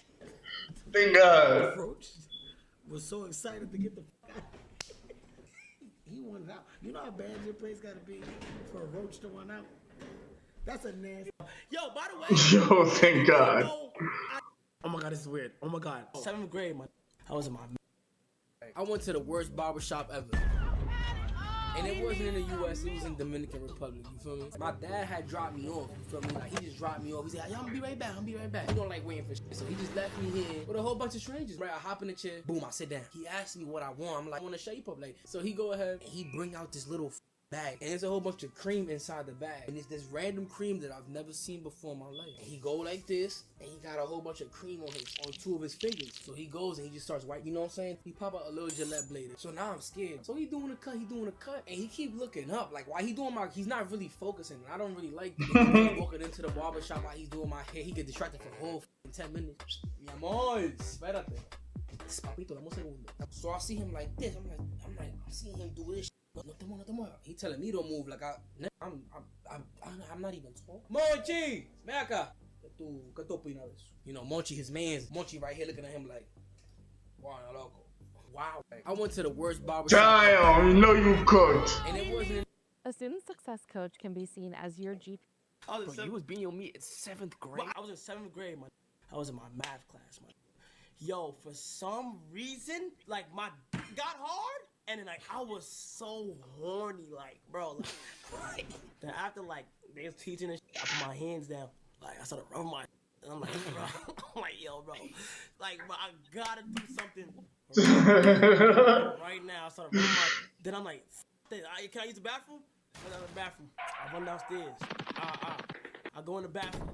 And guess what? I didn't have my phone. I didn't even have a phone. I'm over here staring at the wall, like, Nah. like the drawings on the bathroom. What? The hell? As I'm about to nut, like the same time I nut, I see a roach. I nut and get scared at the same time. Oh shit. Being on me in 7th grade. Oh. So on the night of June 14th, where were you? A hotel room. Actually, no, I would have been in a party somewhere. So it would be fair to say that many of these attendees saw you at this party. Yeah. This party you speak of, how would you describe it? It was amazing. It genuinely was. Your Honor, I'd like to call a single witness to the stand. Do you swear or affirm that the following is, true and correct to the best of your knowledge? I don't know him. I don't know Diddy. I've obviously done that. I let all the papers know. I don't like Diddy. I've never liked him. I don't know anything about him. No further questions. This court is imposing a life sentence without the possibility of eligibility for extended supervision consecutive to one another. No one is safe from you. So on the night of June, Damn. where were you? A hotel.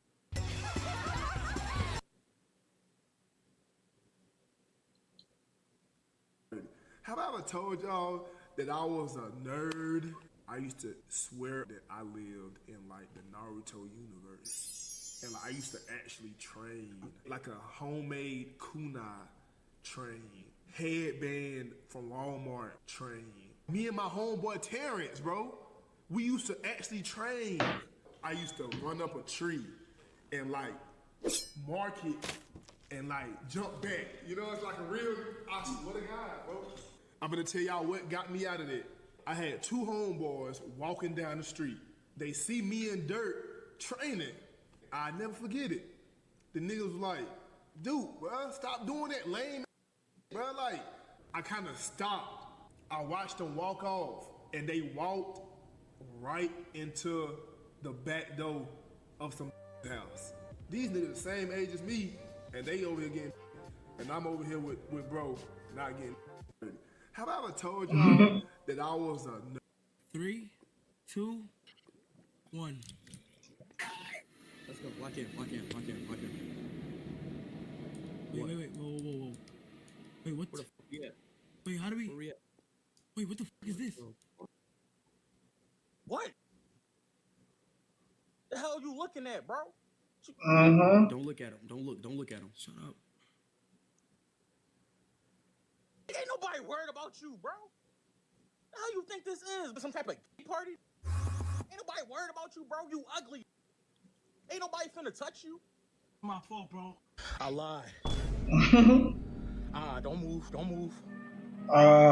Don't move. It's over. Don't move. It's over. You already lost. It's over. We already lost. You already lost. It's over. What you thought this was, bro? In 7 years, man. Twizzy decided that he's gonna like.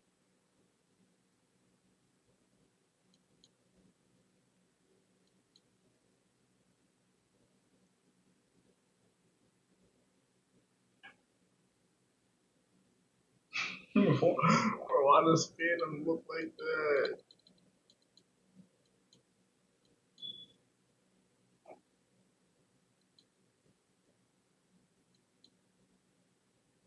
So I get a call today. It said Phantom Twizzy has escaped.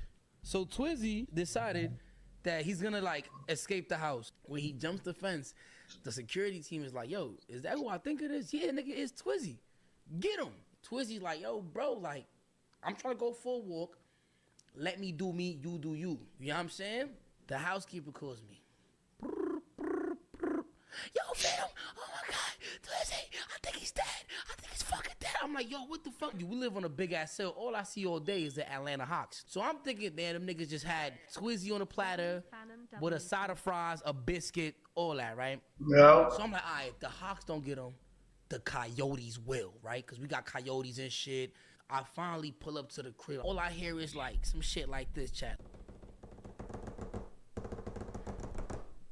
That's all I hear. I'm like, what the fuck? Twizzy trying to open the gate to get back to the crib, y'all. I open the gate. This nigga look. So I get a call today. Damn, Twizzy. Twizzy has escaped. I seen it on TikTok. Now, boom. This is where it gets crazy. They say LeBron is about to go into his photo shoot. I said, I bet. His photo shoot, right? For the Team USA. I said, I bet. Say no more. Me being 22 years old and my heart dropping was glazing. I go into the motherfucking photo shoot. LeBron walks out. I'm not gonna lie. It's like the atmosphere was just like. He walks out, uniform head to toe on. You feel me? He was doing this thing. He had the basketball in his hand. And it's like when he dribbled the basketball, the echo from the ball bouncing off the... He was in the photo shoot and it was taking his picture. And then like he will bounce the ball from one photo shoot, toss it. Go to the next one, they throw it to him. Body and his shit, right? He gets off the photo shoot. He sees me. I see him. My kind of little girl. Now, boom. Yo. They say LeBron is about to Yo. I said, I bet. His photo shoot, right? I have a story for you, man. I was in a hotel. I'm just about to go to bed, turn my lights off, and I'm seeing some London scenery, and it was lovely. I'm staring out the window, and I can see these apartment blocks. And right in front of me, I'm seeing a light on, innit? I see a Brer sitting there. And I thought, oh, this is people watching at its finest. Let me people watch. And he's rocking back and forth a little bit, and I was thinking, oh, I wonder what he's watching. Yo! Moving. Raw. Let's see what else is going on in this apartment. Yeah. Northwestern quadrant. Yeah. I look up, another light's on. I see a hand. No. Moving. No way. Yo. No way. Yo. I have a story for you, man. I was in a hotel. Oh. Oh my gosh. What's wrong? What's wrong? Oh. It's Joe. Fuck, sorry. Oh my God. Nah. It's for me, bro. It's the tears for nah. It's the tear for me. It genuinely is. Yeah, no, it is. Guys, I know obviously I've been busting joke all week. But remember when I told you that I left my parents? They came back. I swear to fucking God. What happened? They faked their death for the last. Damn. Yo, dog. Yo, dog. Yo. a VO. A VO? I already skipped that video, bro. Already skipped the video.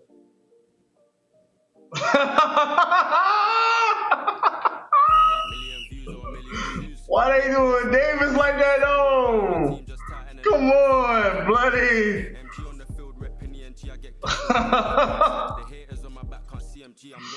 Oh. Don't talk too much. I know damn well that I ain't got nothing to prove. And I'm in love with a dirty cash, but I want to be lich, don't know what to do. Can't go back to the days when I didn't have shit to my name on God.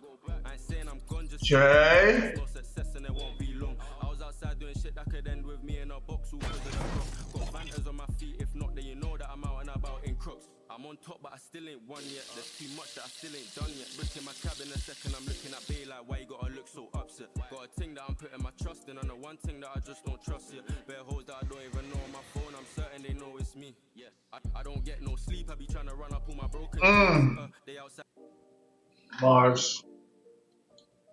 So tell me how I almost forgot that it's my turn to plan our in-house date night.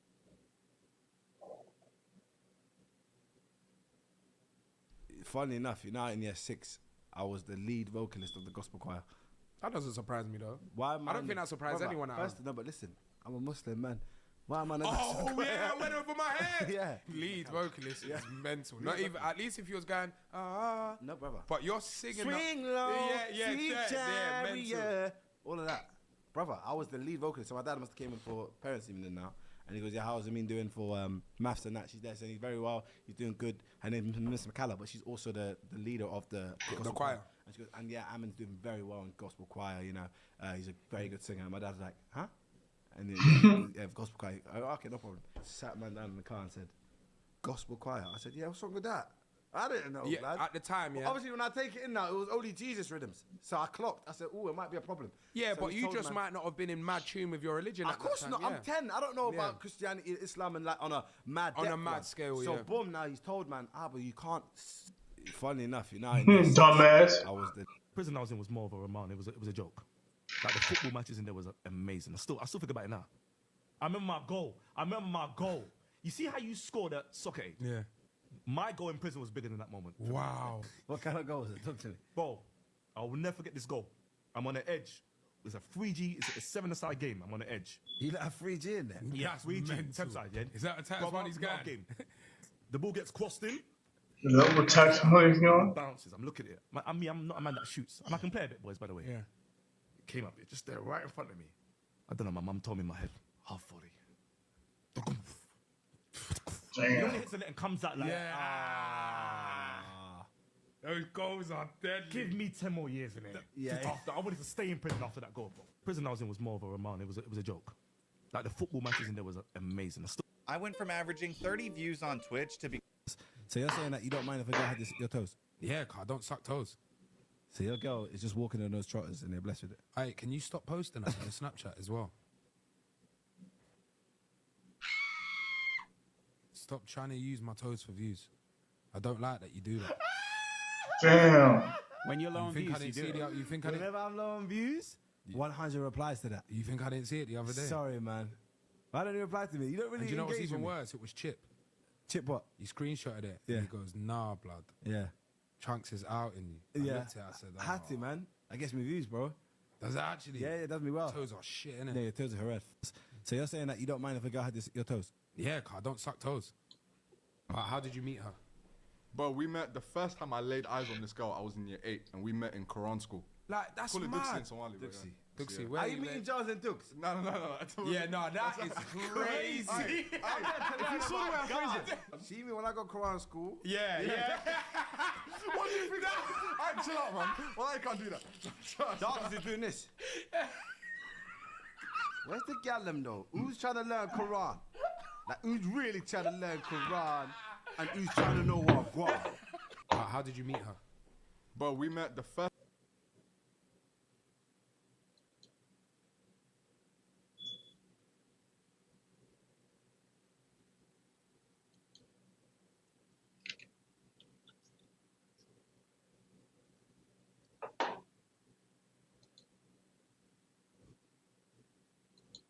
So we can need some study, bro.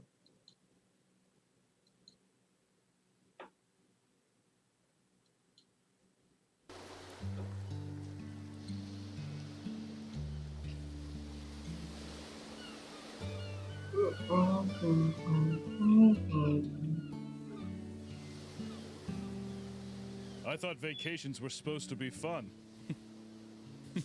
You've been to this island many times before, but you still seem to get lost. I'm not lost. I'm just thinking. You know, you fixate so much on the future and innovation, you never see the beauty that's right in front of you. I just want to change the world. Change it for the better. Leave humanity with something greater. Elon, listen. You are destined for great things. You've already done so much for the world. So much. You're strong, smart, and compassionate. Well, my name isn't Jeffrey Epstein. I will change the world, Jeffrey. I promise you. I know. But hours of contemplation has left you tense, Elon. Come on. Let's chill out with a couple massages. What do you say? Yo!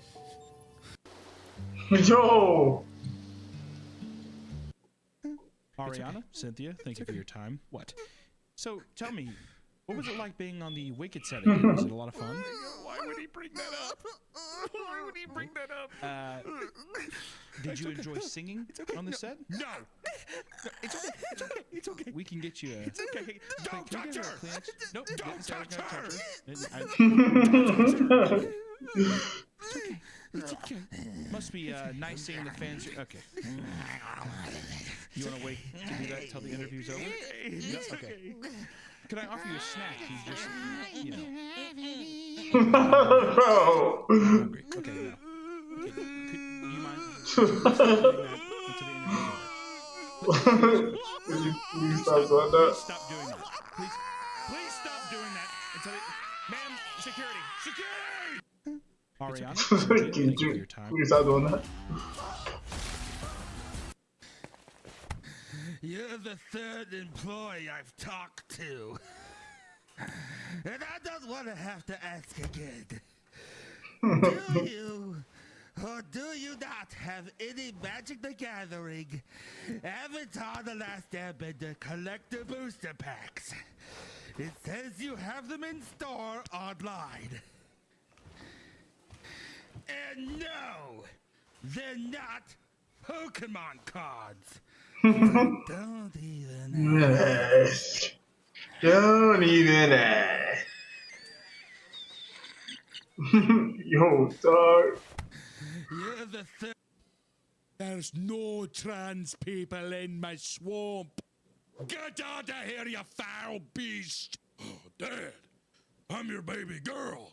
What are you talking about? There's no trans people in my swamp. I'm Dr. Beachjam, a pediatric. Oh, stop.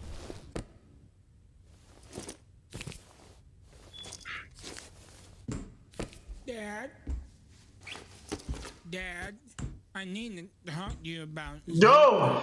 Dad, I think I got myself in a bit of a pickle. What is it, son? I think I knocked up some girl at my school. We were knocking boots and crutches, and I thought I used protection or something, but anyway. Do you think you used protection? Or do you know? No.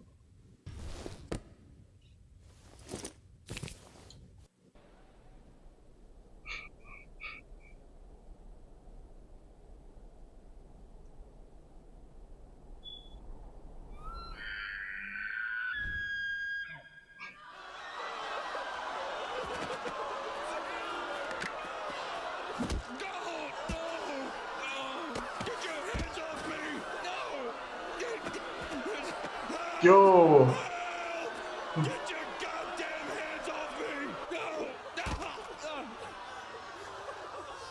No! Yo, water. Babe, that's not what I said.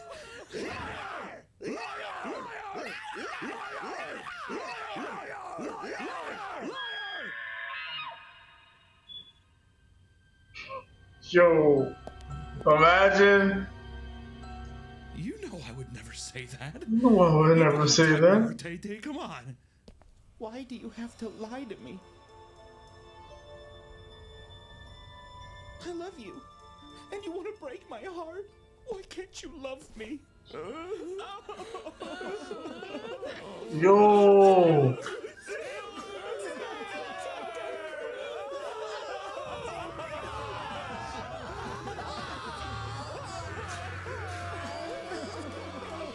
What the fuck?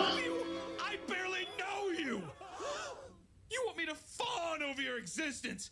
Everything is spectacle and everything so perfect and right.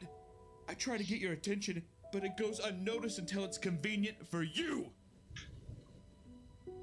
I can never love you because I can't stand the idea of you. Mmm.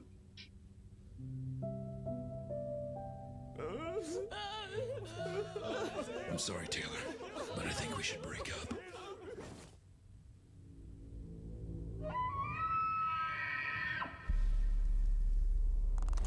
Ew.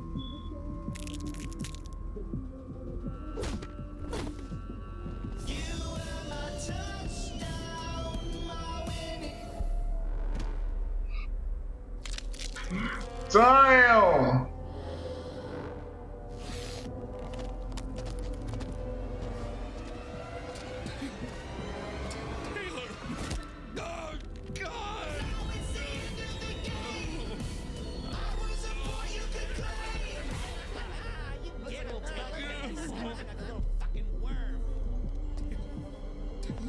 I'm so sorry.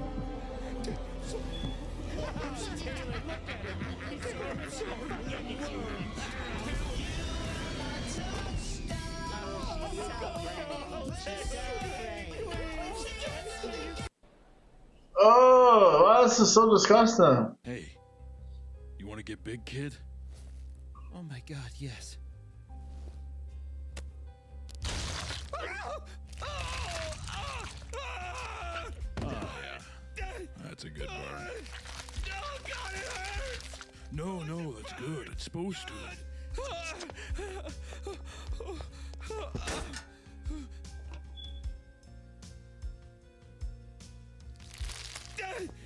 What's happening to me?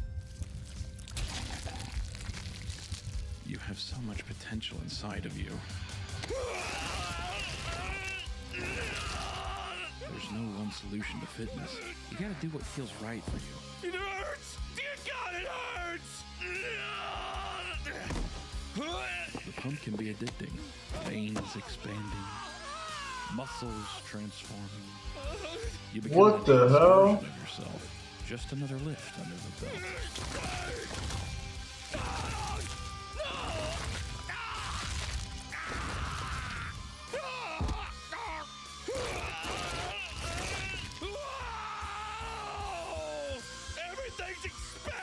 When I'm at the gym, I don't think, oh, I'm on my cut, I can't eat this or that. I mean, as long as it's in my macros, I mean, I can eat whatever I want. What the hell? Ooh, looking huge. Kill me! Welcome to the club, big man. No! No! No! Hey. That's like South Park, but worse. It's a white chocolate mocha. It was for the woman in front of you. Bring me pumpkin! Go back there and get it for me!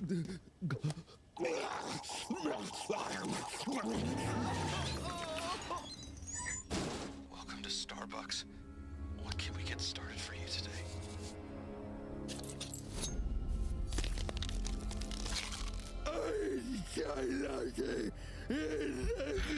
Ooh.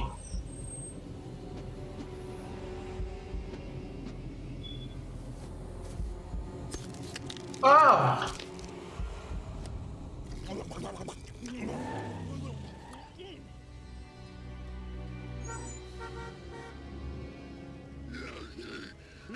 Please pull forward.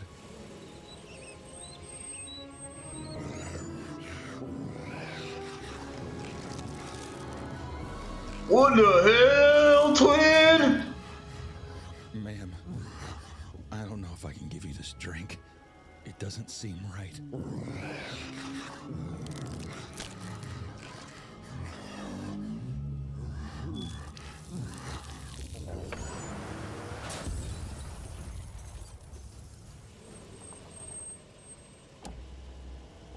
Starbucks. What can we get started for you today? Yeah, is pumpkin spice back on the menu? What the fuck?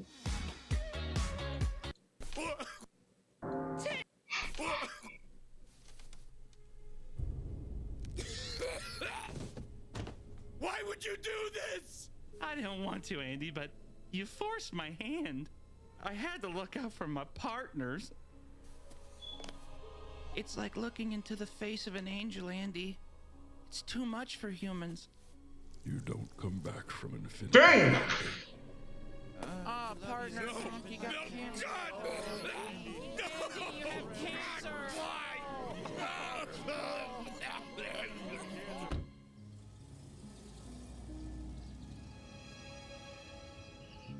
Andy, our poor boy. I know, sweetie, I know.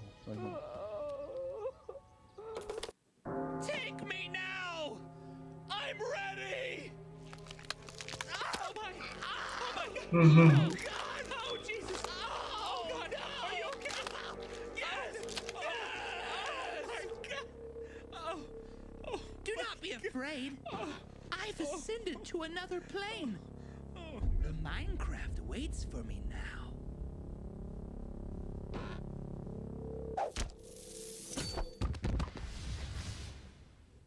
What the hell? Yeah. Come on. The world is so colorless, so empty and void of light. But not here. There is no limit to the possibilities. Imagination is king in this colorful world. I give my life to you, Minecraft. I give my life to you. Fog. Take me! Take me, oh Father! Oh Lord! Oh Minecraft! No, I don't know. I'm telling you what I know. He went to the game. I don't know how else to say it. He got sucked into the game. I don't know what happened. I saw the face of God, and it was square. It was square! Yo, dog. Con el nuevo menú 5. Another beautiful day at the Krusty Krab. Another day servicing the masses. Oh, SpongeBob. They can't get enough. They want more. More of that secret formula. Oh, that smells good. Doesn't it, Mr. Krabs? Aye.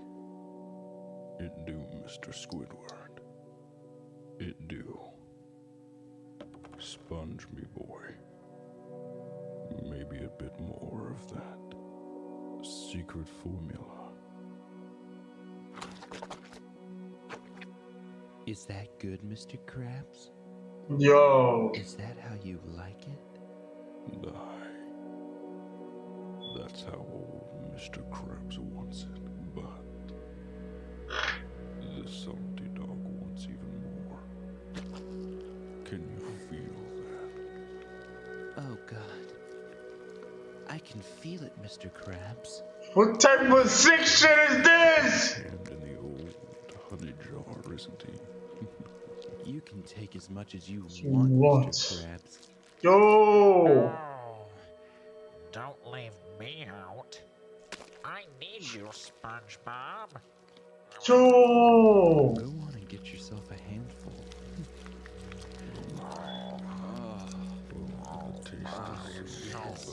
The secret formula. Oh my word. Oh my God, it's so fucking good. Flavor. Take I need more flavor. take it all. Let me get a piece Take of all of that. the secret formula. Take all of the secret formula. Was that good for you? Did I satisfy you all? You did me, boy. But you're all used up. Drained me, lad. Our hunger is satiated for now. But we'll be back.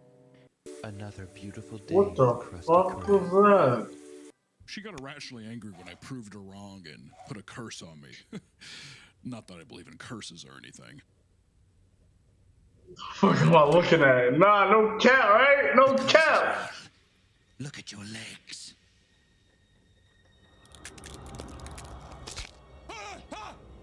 I can barely feel it. Pain is actually an illusion played on by the mind that... You fool! Don't you see your arrogance? Need I remind you that's what got us fired from Blizzard? Yeah, so I worked at Blizzard for 7 years. I barely think about it. It's actually funny, Chad. I'm considered the first, second generational hire at the company. Not that I even think about it. You're not even streaming right now.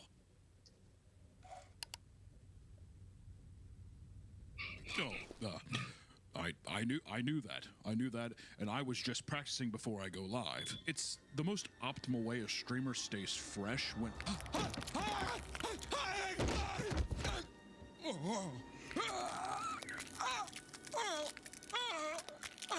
You can at least admit that telling a woman how to breastfeed her child was wrong. I would be willing to concede such an argument if it wasn't something I'm so well versed in. Let me explain. You see, a gypsy's breast is typically in the cup size of B to C, albeit small. It provides ample milk for her freshborn.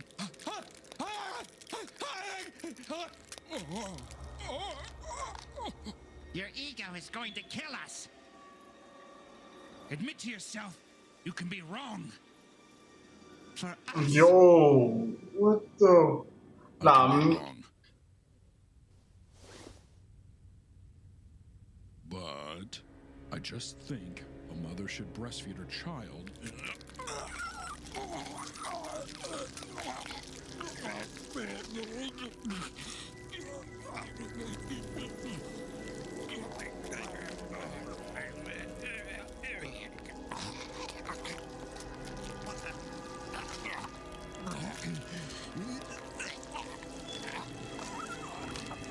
So how did they come up with this?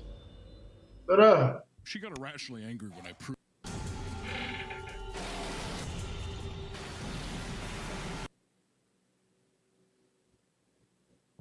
Listen, dork! Don't put your trash on my door, you hear me? 25 cents. What? 25 cents is all it takes, Kevin. For what? Another one of your loser projects? No. To see God. Damn! Damn! Have you ever wanted to see something so beautiful? He's about to take him there. He ready to take him there. So nah. Johnny. To see God. He's witnessing perfection. What do you mean? Matter of fact, where is everyone today? They are all a part of something far greater. They have seen something so pure that their hearts can no longer turn back. And it's right. Yo. Yo, why was it ugly? Whatever, dork, just take it and leave me alone. Nah, me too, bro. Me too. I'm not gonna care. I'm not a fan.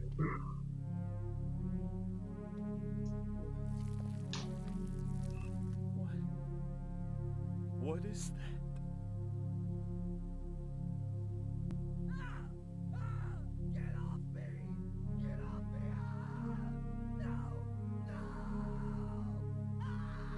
Now, who wants a jawbreaker?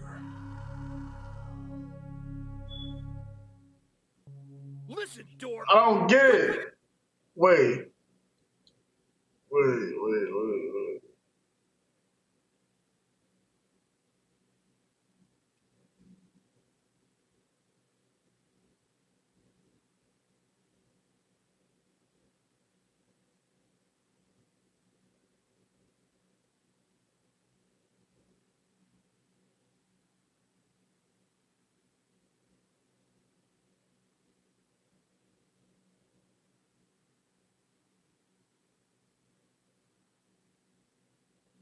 Okay. Did we ever get more cheese at the store? I need it for a video. Gonna try and record 2 more today. If I keep uploading at this rate, we'll be able to get that house we were looking at. Who knows, maybe we can even get matching G-Wagons. Yo.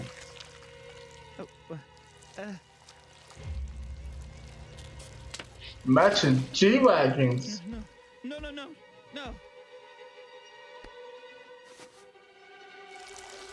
What is happening?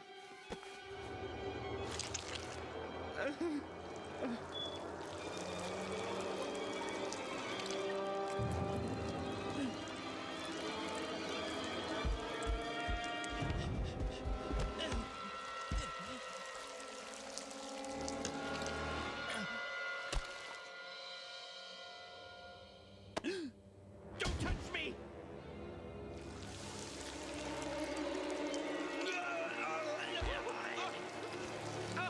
No, Arlen, no!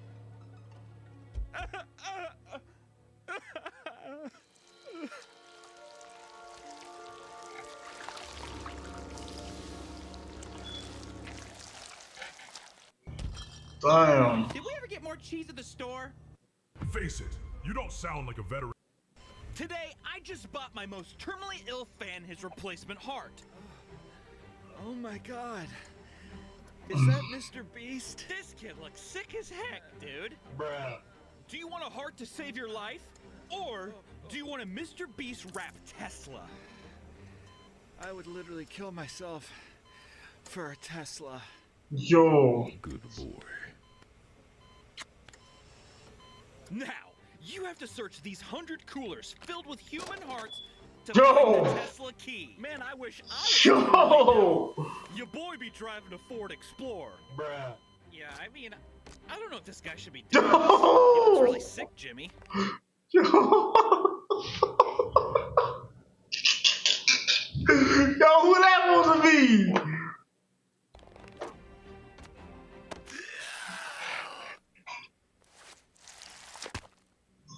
Man, I'm looking to play some Among Us with my boys. Nope. All right, dying guy. You got about 20 more seconds to find the key. Oh, what seems to be going on in here? Oh my god, it's Mr. Beast! Oh, I've been a fan since 1 million subs. Oh man, this is awesome. Always great to hear. Here's $5,000, and we just planted 2,000 trees outside of Liberty, Missouri, and you're... Damn. Thanks for being a fan. Bye-bye. And your name. I got it. I got the Tesla key. Congrats on your new car. Now, unfortunately, you won't be able to get a new heart, and you're still on track to die in about 2 weeks. But don't worry. We will be planting 2,000 trees outside of Liberty, Missouri in your name. Also, we'll be planting 1,000 trees for every million views this video gets. So please share, like, and comment. Oh, dog. Why did Mr. Beast do shit like this, bro? I have a donor coming out of state to bring me a new heart in a few days, so I think I should recover okay. Bruh.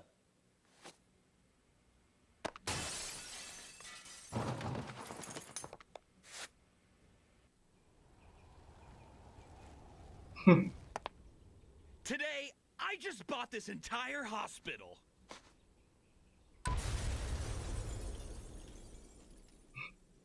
Damn. Today, Alright, I'm not gonna care. Okay, we're gonna watch this last one and then we'll get off this. I'm really fucking with Meat Cannon. Maybe I should have left a long time ago. I can't control what they do with me. They're gonna milk me forever. Which is crazier than the time we joked about not liking Meg.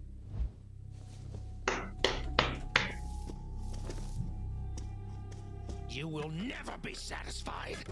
Everything will disappoint you. You think all the things that bring you joy now will be able to stand up on that pedestal? They will be standing right next to me before you know it. This was all for you. This was all for you! Remember the time you liked Family Guy?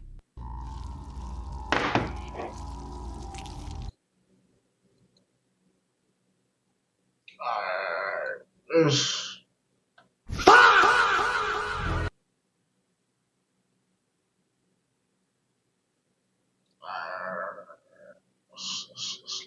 Let me do that. Let me do that.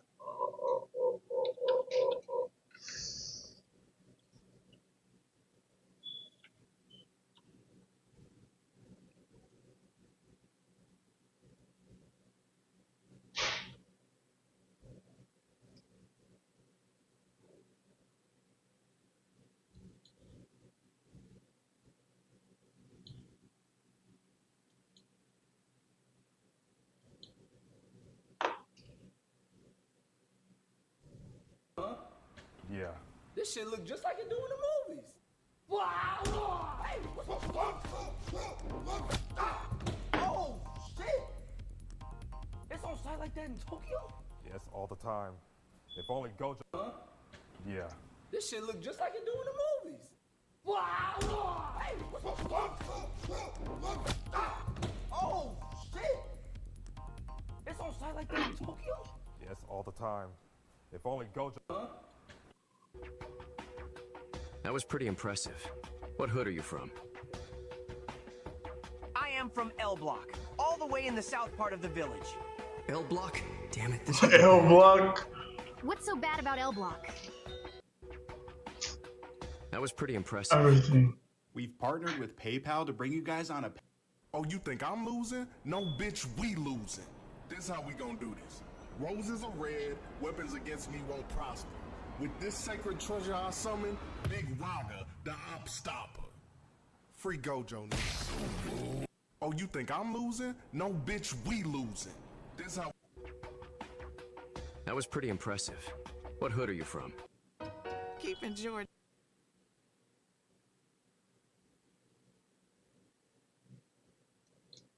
Come on! You know what it is? Hey, what's after practice? You see me practicing right now. Come James on. Harden went to the Nets today. Wait, James Harden went what? To the Mets? The Nets. The Mets? Look. James Harden went to the Nets? Yeah. So it's James, KD, and Kyrie? Yes. I'm 36! I'm 36! Why is it always everybody versus me? I'm not Thanos! Golly! Stop throwing the ball!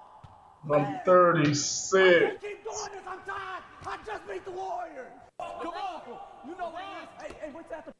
I ain't never seen him fight before. I don't even know how he fight. He's in the Akatsuki. He can fight. No, I'm not going off that.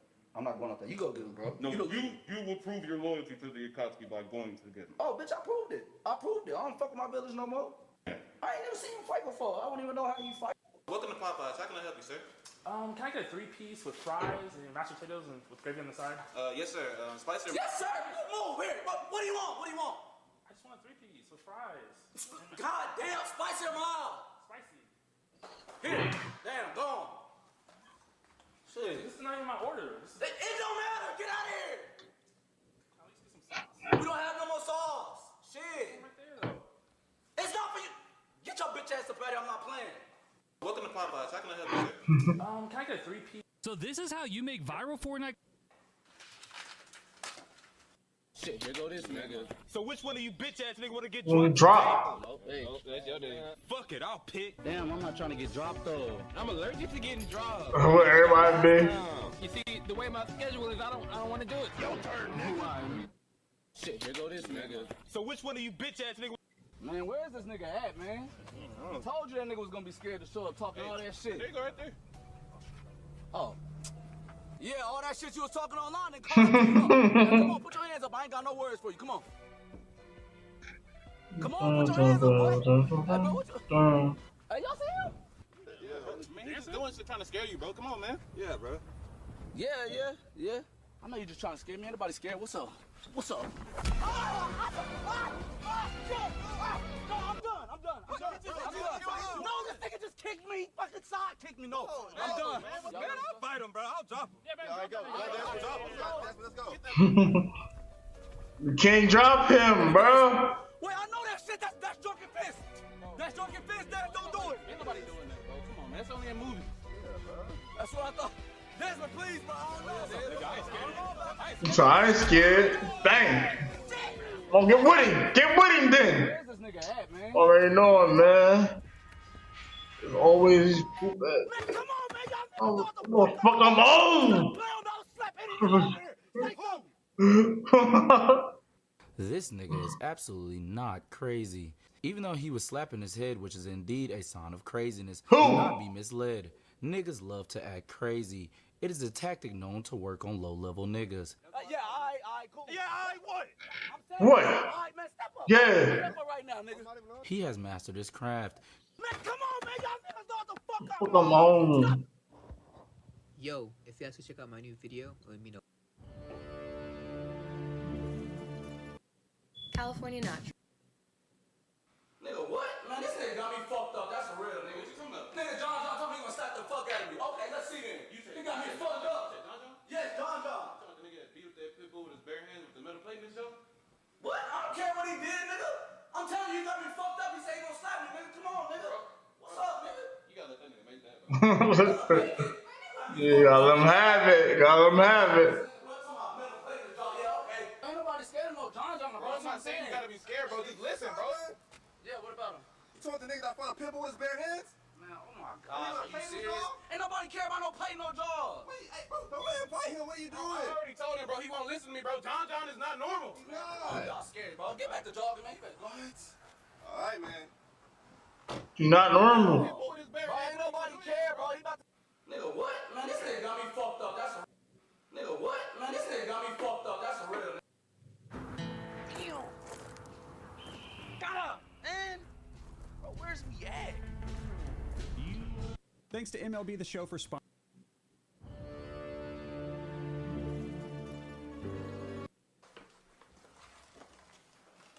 Welcome to Popeyes. Give me 1 sec. Damn, nigga, I said, give me 1 sec. Yeah, that's what I like to hear. You need to take your ass home. Yeah, tell him. Tell him. For real. Nigga, pull up to the window. Hey, it is whatever. And it is whatever. Hell, I could get an APOs. They got 10 security guards for me. That's showing how pussy. For me! 10 security guards for me. For me! Nigga, I'm petite. My nigga, I'm mad. I'm small, gang. I'm young as shit. They got 10 security guards at the gate for me. And then they got niggas in the woods with paintball guns. They just shot my cameraman. Good, man? You good, man? Getting APOs. They got 10 security guards for me. That's showing how pussy they.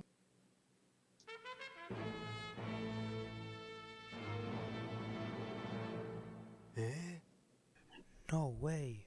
Watermelon.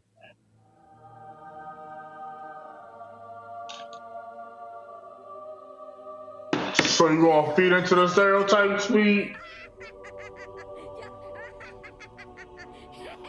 That's Monkey D. Luffy. Gum.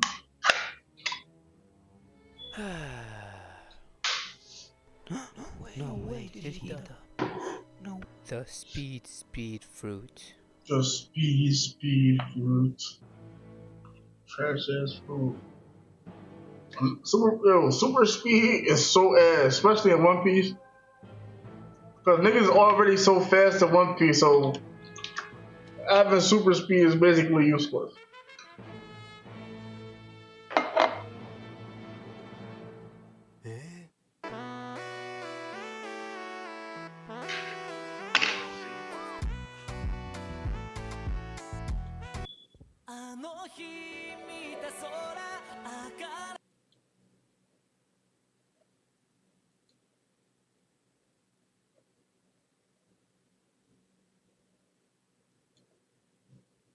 I watched this.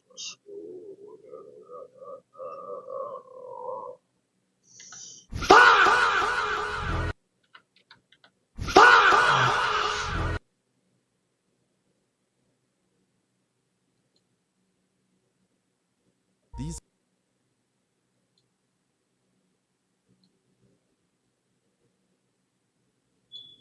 I'll come back over. Come back over here. Yeah, I'm about to watch these motherfuckers. Hold up. Wait a minute. Hold up, wait a minute.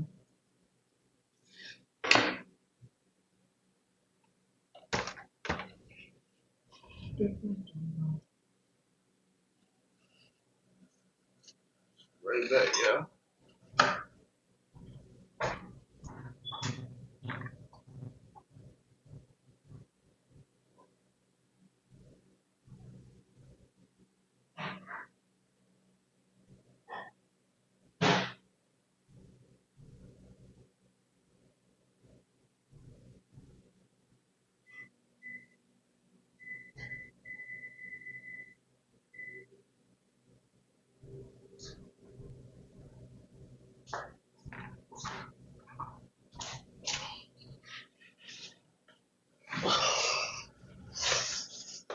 Let's go.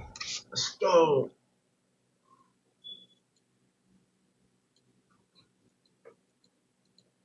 What did I miss? The man would beat his wife with his bare hands, and he did this for years. But one day, the wife had enough. She grabbed her cell phone and locked herself in the room, calling the police. As the man banged on the door, why you punching on her, bro? Tackled him to Yo, the ground. fuck him up, fuck him up. To prison, but things only got worse. He started to grow an obsession with his former wife. He would carve soap bars that looked like her and even drew her face on the walls. What? Once he was released, he channeled his obsession into a meticulous plan to win her back. He underwent 47 facial surgeries, adopted a completely different style, and even changed his name, until the man who emerged was unrecognizable. Months later, he succeeded in matching with her on a dating app. And when they met up, she had no idea it was her ex-husband. Damn, weirdo. In 2013, soccer fans decapitated a referee to prove a message. You see, when the referee gave a player a red card, the player got really upset and threw a punch. This made the referee grab a knife from his pocket and repeatedly stabbed the man. The player was rushed to the hospital but died from his injuries on the way. When fans found out about his death on social media, chaos broke out. They invaded the field and beat him up to death before ripping his limbs from his body with just their strength. On live TV? His head on a stick in the middle of the field. In 2013, soccer fans... Red Bull gives you wings. Red Bull gives you wings. Oh, so my boy, we never watched this. This 12-year-old girl had a good little groove to then it. called 911 saying there was a robbery. When police showed up, they found her entire family dead, and she was locked in a closet. She made up this elaborate story to police, sobbing about masked men who broke in. Everyone believed her. She even became the town's symbol of tragedy. People donated $300,000 to her GoFundMe, and she moved in with her grandma. For 4 years, she lived this life as the perfect victim. Then her boyfriend found her journal, and she had written everything down. How she planned it for months, how she put crushed sleeping pills in their dinner, how she used her dad's gun at 3 a.m. while they slept, how she practiced crying in the mirror for the 911 call. She even wrote, "Grandma's coffee tastes weird now too. She'll be gone by Christmas." Police tested the grandmother's hair. It was full of arsenic. She had been poisoning her for 6 months. When they arrested her, she was completely calm. She smiled and said, "I waited until I turned 16. Now I'll be out by 21. She was right. She qualified for juvenile detention and got 5 years. She'll be released next year." This 12-year-old girl told her parents. This man never got up from his computer, and it took 9 hours for anyone to realize why. In 2012, a 23-year-old man walked into an internet cafe in Taiwan at 10 p.m., paid for 8 hours of computer time, sat down at a corner seat next to the wall, and started playing League of Legends. He was a regular at this cafe, and after his first 8-hour session ended, he did what he always did, which was sleep in his chair for a few hours, wake up, buy another session, and keep playing. By noon, he had been at the cafe for over 14 hours. Damn! And even though a waitress noticed he looked exhausted and was coughing, that was normal because everyone in these cafes looked like that. By 1 p.m., she noticed he was slumped slightly to the left in his chair, but she assumed he was just falling asleep between matches like people always did. By 3 p.m., his head had drooped forward and his hands were stretched out. What, he died on me? But again, she figured he was just resting. By 9 Bro p.m., died on the his game or time was something? finally up, so the waitress walked over to let him know he needed to pay for more time or leave. She said his name, but he didn't respond. She said it again, and he still didn't move. So she reached out and touched his shoulder, and that's when she felt his body was ice cold and completely stiff. He had been dead since noon, sitting frozen with his hands still reaching for the keyboard for 9 hours, and none of the 40 people around him had noticed because they all assumed he was just gaming like everyone else. This man never got up from his I got into the game a little bit too much, you heard me? This baby is slowly dying, and her parents are about to find out why. They were dizzy, nauseous, throwing up, getting headaches worse than migraines, and struggling to breathe. The baby's eyes would fill up with tears even when she wasn't crying. She stopped eating, and eventually her hair started falling out in clumps. And no matter what they did, they couldn't figure out what was causing it. It all started when they got home and noticed this harsh chemical odor that just hung in the air near the front door. Radiation? They thought maybe the air conditioner was broken, so they called radiation someone to come look at it. The guy checked everything, said there was nothing wrong, but even he complained about the smell while he was there. Then they thought maybe it was the water heater, so they called a plumber. The plumber came out, checked everything, said it was fine, but he started feeling lightheaded while he was inside. They replaced the water heater anyway, just to be safe. They got the air ducts cleaned. They tried everything they could think of, but the smell kept coming back and the family kept getting sicker. After about a month of this, with the baby losing more and more hair and the whole family barely able to function,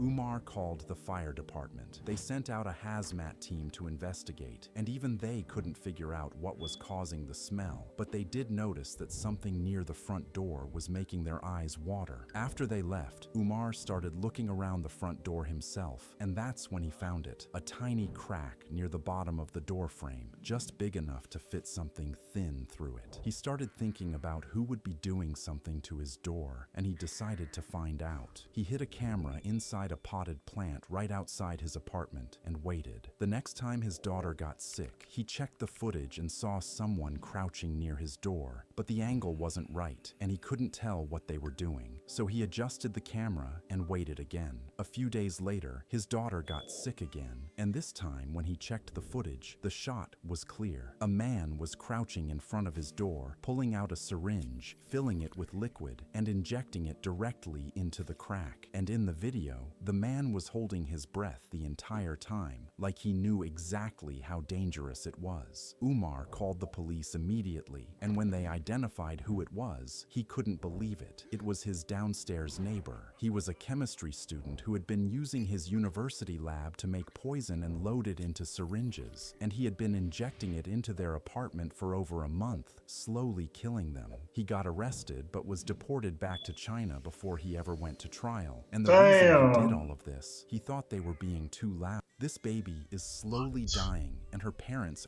a 15-year-old girl, was giggling on FaceTime, not knowing she was talking to a 40-year-old man. She recently started dating this guy she met online, but he was using an AI filter to look and sound to her. This guy was perfect. He'd send gifts to her front door that somehow were exactly what she wanted. And whenever her parents gave her a hard time, he was on the phone with her till 3 a.m., comforting her, telling her she's misunderstood and mature for her age. Over time, she got closer, and they planned to meet up in person. Her parents had just left on vacation, so the house was empty for them. When the doorbell rang, she was nervous for him, so she quickly made sure she looked perfect in the mirror, then rushed to the door. But when she yanked the door open, a grown man was standing there. And from behind him was her mother and father. Turns out, her parents hired a professional to play the part in order to teach her a lesson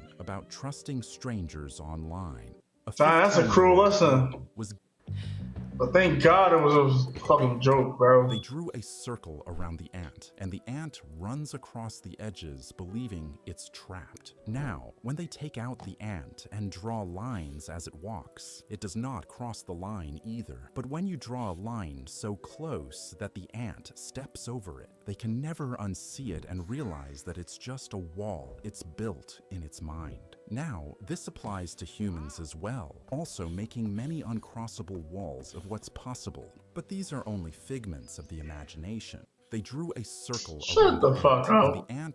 This man committed a violent crime, got sent to prison, and went gladly because that crime saved his son's life. This all started when the son suddenly had a stroke and was later put on life support. After doctors ran tests, they talked to the family, recommending to pull the plug on the son. They claimed that he was fully brain dead and had no chance of survival. His mother agreed to pulling the plug through tears. His brother accepted it too, but the father wouldn't. He kept insisting his son had been in similar situations before and always pulled through. But the doctor didn't listen, and having approval from the mom and brother, he started removing the life support. That's when the father barged into the room and pulled out his gun, threatening to shoot anyone if they touched his son. The nurses instantly fled the room, but his brother rushed in and tackled him, wrestling the weapon away. The brother walked out, showing everyone that he confiscated the gun, but the father yelled that he had another weapon. The nurses called 911, and soon SWAT teams surrounded the room. They demanded he surrender, but he refused and threatened to shoot if they entered. Now, the truth was, he never had a second weapon. He just said that to buy his son more time. For 3 hours, the standoff continued as the father sat there holding his son's hand. And then suddenly, the son squeezed the father's hand. The father was in shock, not sure if he imagined it, so he asked him to squeeze again, and his son did, confirming he was alive and conscious. That's when the father walked out the room and surrendered, knowing his son would be safe. He spent 11 months in prison, and when freed, he was finally able to be with his son again. This man committed a violent crime. I would do the same shit, like, go.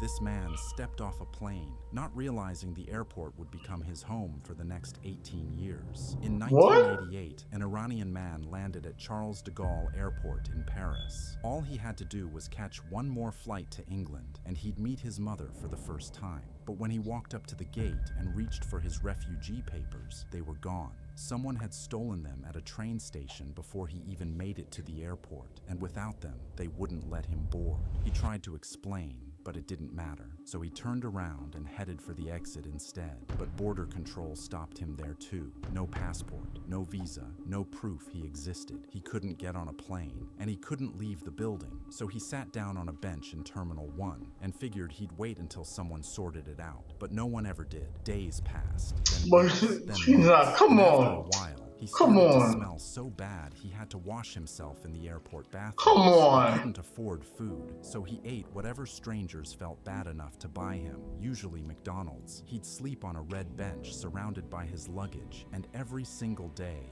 thousands of people rushing to catch flights would walk right past him without even looking down. Over time, the airport staff stopped asking questions. They just accepted him, gave him the nickname Sir Alfred, and eventually, he just became part of the terminal, like a gate number or a departure sign. And for 15 years, that's exactly what he was. Just another fixture in Terminal 1. Until one day, a man by the name of Steven Spielberg heard his story. He paid him $250,000 and turned his life into a movie called The Terminal, starring Tom Hanks. And suddenly, the whole world knew the name of the man on the bench. But even after that, he still didn't leave. France offered him residency. Belgium offered him residency. He refused to sign the papers both times because they listed him as Iranian, and that wasn't who he believed he was anymore. Then, in 2006, after 18 years on that bench, he got so sick that they had to carry him out of the airport on a stretcher. It was the first time he'd been outside in nearly 2 decades. But as soon as he felt better, he did something no one ever could have expected. He walked right back into Charles de Gaulle, sat down in Terminal 2F, and on November 12th, he had a heart attack and died right there in the only place that had ever felt like home. His name was Mehran Karimi Nasseri. This man What, for stepped real? off a plane, not realizing the airport would. This woman was cutting onions when her house suddenly blew up in flames. Her husband's outside fixing a car, and she's inside with their 3 kids. She gets the older 2 out safely, but when she runs upstairs through the smoke and flames to grab her newborn from the crib, Y'all doing it's that. empty. The baby's just gone. The fire's too intense for her, so she evacuates. The fire department shows up and searches the house for the baby, but they can't find anything. Not even the baby's remains. She was heartbroken, but also confused. Where did the baby go? 6 years go by. She's at a birthday party and sees this little girl with a dimple, the exact same dimple she has. The girl looks exactly like her and her other kids. She thinks, what if this is her daughter? She needs proof. So she calls the girl over, tells her, "You've got gum in your hair," and pulls out 5 strands of hair while pretending to help. She bags them for DNA testing and reaches out to the police. They run the DNA test on the hair, and she's right. You see, on the day of the fire, a woman named Carolyn snuck in and stole the baby. Carolyn had been lying to everyone about being pregnant, and when 9 months passed with no baby, people What the would figure it fuck? out. That day, she took her car to her cousin for fixing. While waiting, she went inside and saw the mechanic's wife had a newborn in a crib. Carolyn wanted that baby, so she secretly set the house on fire, and while everyone scrambled to escape, grabbed the baby from the crib and took her across state lines. She raised the stolen baby as her own for 6 years, then brought her to that family birthday party. Police What? arrested Carolyn for kidnapping and arson, and the daughter was reunited with her real mother. This woman was cutting onions So when her house weird. suddenly Spend the day with us as Mary. This man just found his girlfriend dead on the floor. She was 15 weeks pregnant with his child, and someone Damn. took her from him. So he calls police and tells them he thinks he knows who did this. But instead of following that lead, police arrest him. Luckily for him, he was live streaming video games on YouTube for 6 hours on the night of the killing. So police let him go, but he still needs to find who did this. And in the weeks that follow, he is a mess. He cannot eat, he cannot sleep. He visits her family constantly. He sits with her parents and cries with them. Who He did holds it? her mother's hand and promises her they will find whoever did this. He attends vigils held in her memory. He shows up to rallies demanding justice for her. He stands in front of crowds with tears in his eyes, begging for anyone with information to come forward. He is there every step of the way, and the whole time, police have no leads, no suspects, no answers. Weeks go by, then months, and it looks like whoever did this is going to get away with it. But then police rewatch that live stream and notice he never once interacts with the chat. They dig deeper and discover it was pre-recorded. He matched the man on CCTV, and they tracked him directly to her apartment that night. He was never searching for the killer. He was the killer. This man just found his girlfriend dead on the floor. This boy was born without the ability to feel pain, and his mother had to teach him what it was. When doctors gave him his first vaccine, he didn't flinch, didn't cry, didn't make a sound, and the nurse just figured he was a tough baby. Then he started teething and chewed straight through his own tongue. Blood poured down his chin, and he just sat there smiling. And when they rushed him to the hospital, the doctors told his mother her son would never feel pain for as long as he lived. As soon as he learned to walk, he started smashing face first into furniture, and every time his mother ran over, he was already up laughing. She child-proofed the entire house, and he walked right past all of it and put his palm flat on the stove burner and just stood there until she smelled it. So she started watching him every second of the day, but he found a broken piece of glass and started banging on her door with it, each hit slicing deeper into his hand, and he just kept knocking. What? She tried the only thing she had left and taught him to say, "Ow." His dad stepped on his foot by accident, and the kid started giggling. The family cat brushed against his leg, and he screamed, "Owie, owie, owie." He learned the word. He just never learned what it meant. This boy was born without the ability to feel. Very great. Tag Mobile. Oh, Send you the box. well, The boy called his these mom stories for a be ride so home, but when his crazy. sister answered. She told him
believe what they actually found. They looked at his fingerprints, and when they matched his identity, it all made sense. He had been arrested in Europe and had been pretending to be missing children for years. So before they found out, he called American police and asked for photos of missing children. When he saw Nicholas, he pretended to be him. Their real son is still missing. The boy called his mom for a ride home, but my teacher tried taking my prosthetic leg off in class because she thought I was faking it. I've been wearing a prosthetic leg since I was 9 after bone cancer took a real one. By high school, I'd gotten used to explaining it to new teachers, showing my medical documentation, and moving on. Most educators were understanding and supportive, but Mrs. Henderson, our long-term substitute for AP Biology, was different from day one. She kept making comments about kids these days, faking everything for special treatment, and would stare at me whenever I used the elevator or took extra time transitioning between classes. I tried showing her my 504 plan and medical records, but she just rolled her eyes and muttered something about convenient paperwork. The breaking point came during a lab practical. I was working at my assigned station when she approached with this smug expression. She whispered that she'd dealt with attention-seeking students before and that my little act wasn't fooling anyone. I explained again that my prosthetic was real, even offering to show her the attachment point, but she just smiled coldly. "Prove it then," she said loudly enough for nearby students to hear. "If it's real, you won't mind me checking." Before I could react, she grabbed my prosthetic leg I'll tag it right there. like it was some costume piece. The pain was excruciating as the socket twisted against my residual limb. I screamed and fell backward, knocking over lab equipment as she continued pulling, convinced it would just pop off. The entire class stopped working. Several students started yelling at her to stop. My friend Jake was recording everything on his phone, initially thinking it was just another teacher-student argument, but quickly realizing what was actually happening. Mrs. Henderson kept yanking, getting frustrated that my leg wasn't coming off easily. She was actually damaging the prosthetic's locking mechanism and causing serious pain to my residual limb. I was crying and begging her to stop, but she insisted. I would have beat the shit out of her, bro. Walked in for his routine classroom observation. He saw a teacher physically violating a student trying to rip off what she assumed was a fake leg. The look of horror on his face was immediate. "What are you doing?" he shouted, rushing over to help me up. Mrs. Henderson, still holding my damaged prosthetic, confidently explained that she was exposing a faker and that the leg would have popped right off if it was real. The principal's expression went from confused to absolutely furious when he realized what had happened. Jake showed everyone the video he'd captured. You could clearly see her grabbing my leg, me screaming in pain, and her continuing to pull while I begged her to stop. The evidence was undeniable. She was escorted off campus within the hour and fired before the day ended. The school district immediately launched an investigation, and my parents filed both criminal charges and a civil lawsuit. Mrs. Henderson lost her teaching license permanently and had to pay significant damages. Some people just can't believe disabilities they can't see, even when the proof is right in front of them.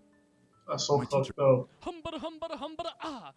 The thief stole his phone and ran away, disappearing into the crowd. But he was an FBI agent with access to facial recognition databases, so when he checked the footage, the system instantly pulled up his entire identity. Turns out, his face matched to 400 other subway security videos of phone thefts. Now, this is a serious crime, so he sent a SWAT team to raid his house. And the thief was later handcuffed and sentenced to 15 years in prison, all because he messed with the wrong guy. The thief stole his phone and ran away, disappearing into the crowd. But a woman was riding a creepy subway when she noticed the woman sitting across from her was staring directly at her. The woman was sitting between two old men. The girl kept looking away, but the stare didn't stop. It was starting to freak her out. At the next stop, a tall man wearing a trench coat got on and sat right beside her. The woman across didn't look at him, her eyes still locked on the girl. The two men sitting next to the staring woman sat completely still, never once looking in her direction. She tried to ignore it, staring at her phone, but every time she looked up, those eyes were still on her, unmoving. When the train started slowing for the next stop, the man in the trench coat stood up to leave, but suddenly he grabbed her arm tight. As the doors opened, he pulled her off the train. The door slammed shut. The subway pulled away, leaving her alone on the platform with this stranger. She screamed for help, but the man said, "Calm down. I just saved your life. I had to get you off that train. The woman across from you was dead, and those two men were holding up her body." A woman was riding a creepy subway when she noticed the woman sitting across from her was staring directly at her. The police kicked open the door as he was teaching his students, and he thought there was a threat in the room. He knew one of them looked suspicious, so he pointed at him. But instead of running over, they grabbed him. His whole class watched their teacher get handcuffed, and they just sat there. He's walked down the hallway past other classrooms, and everyone watched him being charged with a felony, recording it happen. They won't tell him why, calling him disgusting. But after they drove away, they heard what the police were saying. The news immediately spread that he was a monster, but he didn't know what he did. They threw him in a cell, posted his picture online, and since he was everyone's favorite teacher, he made headlines. Teacher under investigation. His own family doesn't know what to believe, and when they finally take him into the interrogation room, they bring out his laptop. But as soon as he explained that he was disgusting, should never have been allowed around children, and told him what they found on his computer, he realized what happened. The IT department at the school had scanned his computer, and his got flagged. When they searched its files, they found hundreds of images of naked bodies. The detective told him he was looking at least 10 years, but he just started laughing. He got angry, his eyes going wide, yelling at him for being a pervert, and is going to get what he deserves. And when the teacher opens his mouth, the detective's face immediately shifted from anger to confusion. Did you guys check what kind of teacher I am? The detective realized he didn't actually know. He opened the folder and started reading, and that's when it hit him. The IT worker just saw the flag and immediately called the police. They showed up and arrested him, trying him to get him away from the students as quickly as possible because nobody checked that he was a biology teacher. All those pictures were used to teach his students anatomy, but since his reputation was destroyed, he didn't return to teaching. The police kicked open the door as he was teaching his students. This guy hired 2 men to kidnap a girl at gunpoint just so he could swoop in, fake rescue her, and look like a hero to win her over. Spoiler alert, it didn't go as planned. So this guy Michael, his wife Shonda discovers he's been cheating. She's furious, absolutely loses it on him, and ends up kicking him out of the house. Michael gets defensive and starts threatening her, so he files for divorce from her, but then suddenly changes his mind and decides he wants her back. Problem is, Shonda's like absolutely not. Michael tries everything to win her back. He threatens to release their private adult videos, then actually sends them to her family and friends. Still doesn't work. He breaks into her house and threatens her with a pew-pew. That doesn't work either. Now during all this, Michael's feeling lonely and sorry for himself, and that's when he comes up with his best idea yet. He'll hire guys to kidnap Shonda, then swoop in and fake rescue her. Once he saves the day, she'll fall back in love with him. No, nigga. He hires 2 henchmen and rents a van. Weeks later, those 2 henchmen in delivery uniforms knock on Shonda's door, and when it opens,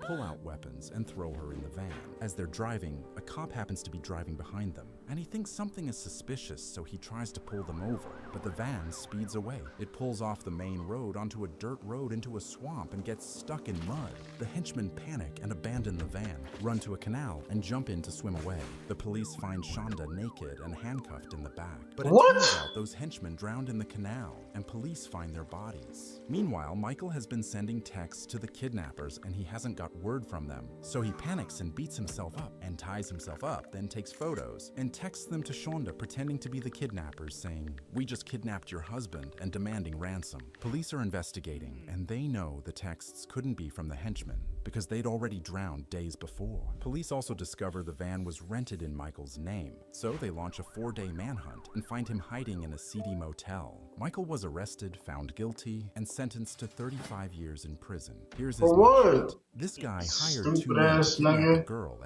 Wanna win rewards on So Rare? This kid just got hit by a train, leaving his 5-year-old brother alone sleeping on the train tracks. And when the kid wakes up, he notices his brother is gone, so he runs onto a train thinking his brother might be inside. He's calling out for him, but no one can help, so he sits down and falls asleep, and that's when he loses his family, because he wakes up 1,000 miles away, and he gets off with no idea where he is. People don't speak his language, and he doesn't know how to get home, so he starts living on the streets. Until a woman finds him and takes him to an orphanage, but she can't help him get back because he's 5 and doesn't know where he's from. So she finds him a new family in Australia. They give him a good life, but he always remembers where he is from. Then years later, a friend shows him Google Earth, so every night after work, he follows the railways across India, looking for his hometown. And he does this for 6 years, until one night he sees a water tower and a bridge he remembers. So he buys a plane ticket and flies there. Then he walks down a path he remembers from childhood, but his old hut is just rubble now. Then a neighbor recognizes his childhood photo and takes him around the corner, and after 25 years, he finally sees his mother again.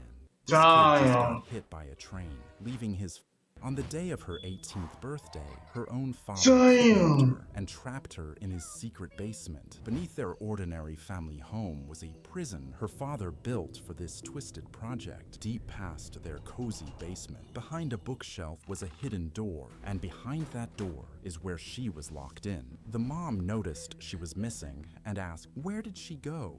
The father lied, saying she'd run away to join a cult. The mom believed him and was devastated. The father would bring her food and basic necessities, but those visits weren't just about keeping her alive. He would SA her down there. After 4 years of these assaults, she became pregnant. She gave birth alone in that concrete tomb. Then she was pregnant again, another child born into captivity. Then another, 7 pregnancies total over the years, though one baby died during childbirth. Then the father did something even more horrifying. He took one baby upstairs and placed it on the doorstep, then showed his wife and told her their daughter had come in the night, abandoned her baby, and returned to her cult. The mother believed him and raised the child. He repeated this a second time with one of the kids, then finally a third time, and the mother ended up raising 3 grandchildren. Meanwhile, 3 other children grew up in the concrete prison. The oldest was 19 when she suddenly grew sick and fell into a coma. Her mother begged the father to take her to the hospital, and after some I watched a movie like this before. convinced and secretly took her to the hospital. At the hospital, doctors immediately asked about the girl's mother. The father stuck to his lie, claiming she'd been abandoned by their cult member daughter years ago.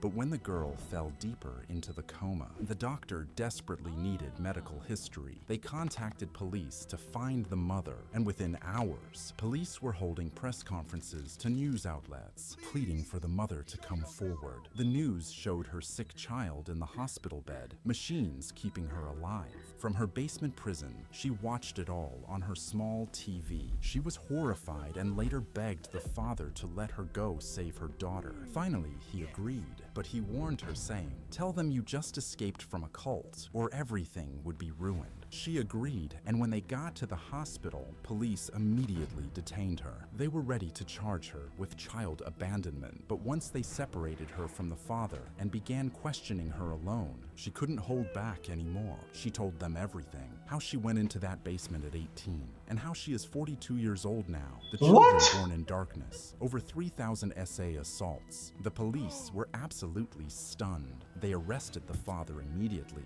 He eventually confessed to everything in court. In the end, the 19-year-old daughter This is woke up the from her coma and sickest shit survived. ever. All the 6 children and the mother now live free in Austria. On the day of her 18th birthday, her own father kidnapped.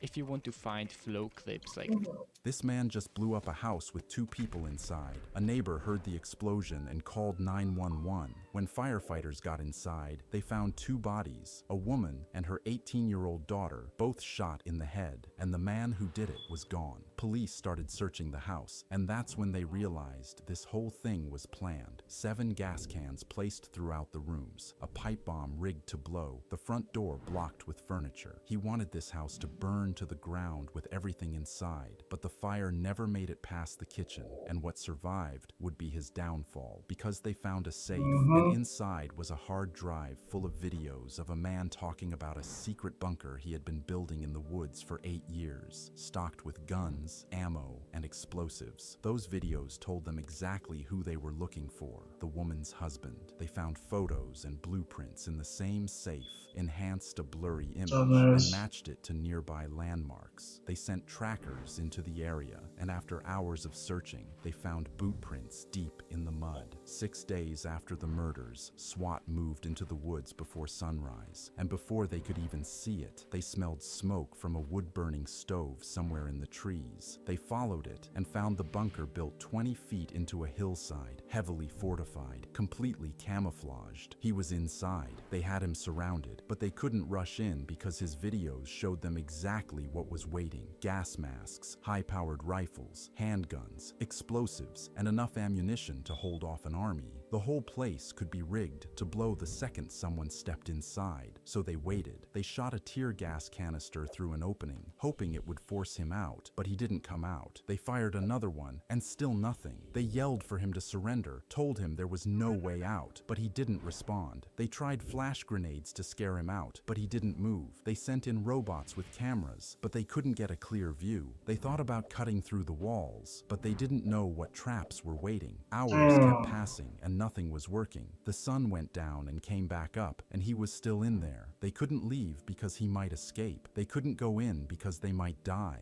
12 hours turned into 18. 18 turned into 20. The whole hillside was surrounded by police, SWAT, tactical vehicles, and that nigga was not there. Knew what to do. Finally, 22 hours after the standoff began, they made the call. SWAT planted explosives on the roof. Everyone pulled back, and they blew a hole straight through the top. Officers moved in with their weapons raised, ready for a firefight, but he was already dead. This man just blew up a house with 2 people inside. This man knew his wife was going to kill him, so he drives to a divorce attorney, sits down with an estate planner, signs a new will, and cuts her out of his life insurance. He then calls his family and says that if anything ever happens to him, his wife did it. Then comes Valentine's Day. She hands him a sandwich. He takes one bite and drops it. His throat is closing. His skin is covered in hives. He grabs his son's EpiPen and stabs himself in the leg. He wakes up and calls his friends. I think my wife just tried to kill me, but he doesn't leave her. 2 weeks later, she walks into the bedroom holding a drink. They're celebrating a business deal. He takes it from her and drinks. The next morning, she calls 911 sobbing. He's on the floor, dead. She's a complete wreck. But the next day, she's popping champagne at a party. A year later, she's sitting on a TV set promoting a children's book. Is this the same? I think I've just seen something about this, right? She's an inspiration, and it looks like she's going to get away with it until police pull her phone records and find texts to a drug dealer asking for some of the Michael Jackson stuff. Google searches for what is a lethal dose of Fenty and $2 million in secret life insurance policies. She's arrested weeks after that TV appearance. But if he knew she was going to kill him, why did he stay? Why did he stay? His wife was going to Meet Popwell, the better-for-you refreshment with cold crafted flavor.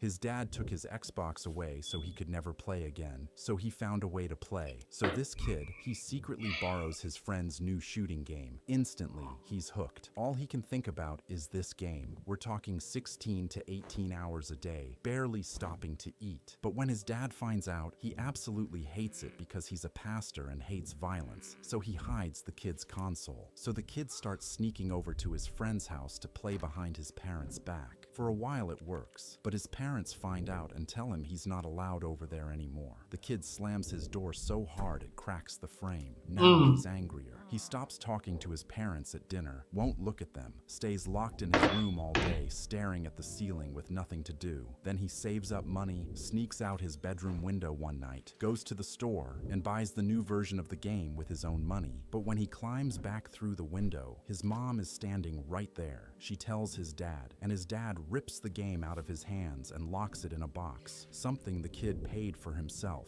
Gone. The kid is shaking, fists clenched. I would have crashed out right there. Screaming that they don't care about him, that they never listen, that they're ruining his life. That night, the kid packs a bag and runs away. I would have crashed right there. And file a missing person case. But then, a few days later, he comes back home on his own accord. But something is different. He's not angry anymore. He's calm. The parents think he finally came to his senses, but that night, he waits until they're sitting in the living room, getting ready to watch a baseball game. He grabs his dad's keys off the counter, unlocks the lockbox in the closet, and takes his game back. But his dad also keeps a 9mm in that box, so he grabs that too. He walks into the living room and tells them to close their eyes because he has a surprise. They smile and close their eyes. He pulls out the 9mm, points it at his mom and dad, and fires, killing them. He was later arrested and found guilty. Here's his mugshot. His dad Damn, is it that deep? So he could never play again. One of my students dropped dead in my classroom, and I lied about what his last words were. I'm a middle school teacher, and this happened on what seemed like an ordinary afternoon after lunch. One of my students came into class drenched in sweat, which was strange considering it was cold outside. I told him to wash up. The game's never that deep, bud. During a test, he walked up to my desk looking dazed, gripping his pencil like it was the only thing keeping him standing. He stared at me, confused, and asked, "What music are you listening to?" I told him, "The Mamas and the Papas." He didn't respond, just looked even more out of it, and whispered, "Can I call home?" Before I could react, he collapsed right in front of me. The school resource officer and nurse rushed in, and within minutes, an ambulance was on its way, but I already knew he wasn't breathing. Later, when his parents contacted me, they asked for every detail. My principal was there as I recounted the events. When they asked about his last words, I told them, but they misheard and thought he had asked to call his mama and papa. The moment they broke down in tears, I couldn't bring myself to correct them. They said he hadn't called them that since he was 3. One of my students dropped dead in my classroom. I'm ready for that roast. All right, Opera GX, say less, dude. 5 men walk into a bank and pull out semi-automatic rifles. They round up 23 hostages and empty out the cash registers. But they're not here to do a bank robbery. The police arrive in minutes. Within an hour, 300 officers are surrounding the building. Snipers are on every rooftop. Armored vehicles are blocking every street. And that's exactly what the robbers want. The lead robber, a man in a gray suit, a fake mustache, and glasses, appears at a second-floor window and calls the negotiator. He calmly tells the negotiator he wants safe passage out of the city. The negotiator refuses, but the robber tells him if they don't let them out, everybody dies. He hangs up the phone and waits, knowing the call is coming. Back inside the main hall of the bank, the robbers are shouting, but they're not angry. They're singing happy birthday to an elderly hostage who mentioned it was her birthday. Word of this gets back to the lead robber, who calls the negotiator and mentions the birthday. He says the woman's favorite pizza is pepperoni, so they better bring some right now, or else the birthday girl's brains will go all over the wall. He doesn't even wait for a response and hangs up immediately, but not before firing a warning shot into the air to let the negotiator know he's not joking. He doesn't sound like someone trapped at all. 10 minutes later, squadrons of police officers march a dozen large pizzas and gallons of soda into the bank. The robbers share them with hostages. 7 hours into the heist, the robber calls the negotiator and says they're ready to come out, and they surrender. The officers stand outside waiting, but nothing happens. 20 minutes pass, and still nothing. The negotiator calls back, frustrated, but nobody picks up. He tries again, and again gets nothing. He keeps calling for over half an hour, and the line just rings. That's when it happens. The police hear gunshots inside the bank, accompanied by screaming. The officers break and rush in through the windows immediately, and what they see shocks them. Every hostage is sitting there, unharmed. The screaming and the gun sounds are playing on loop through an extremely loud speaker system.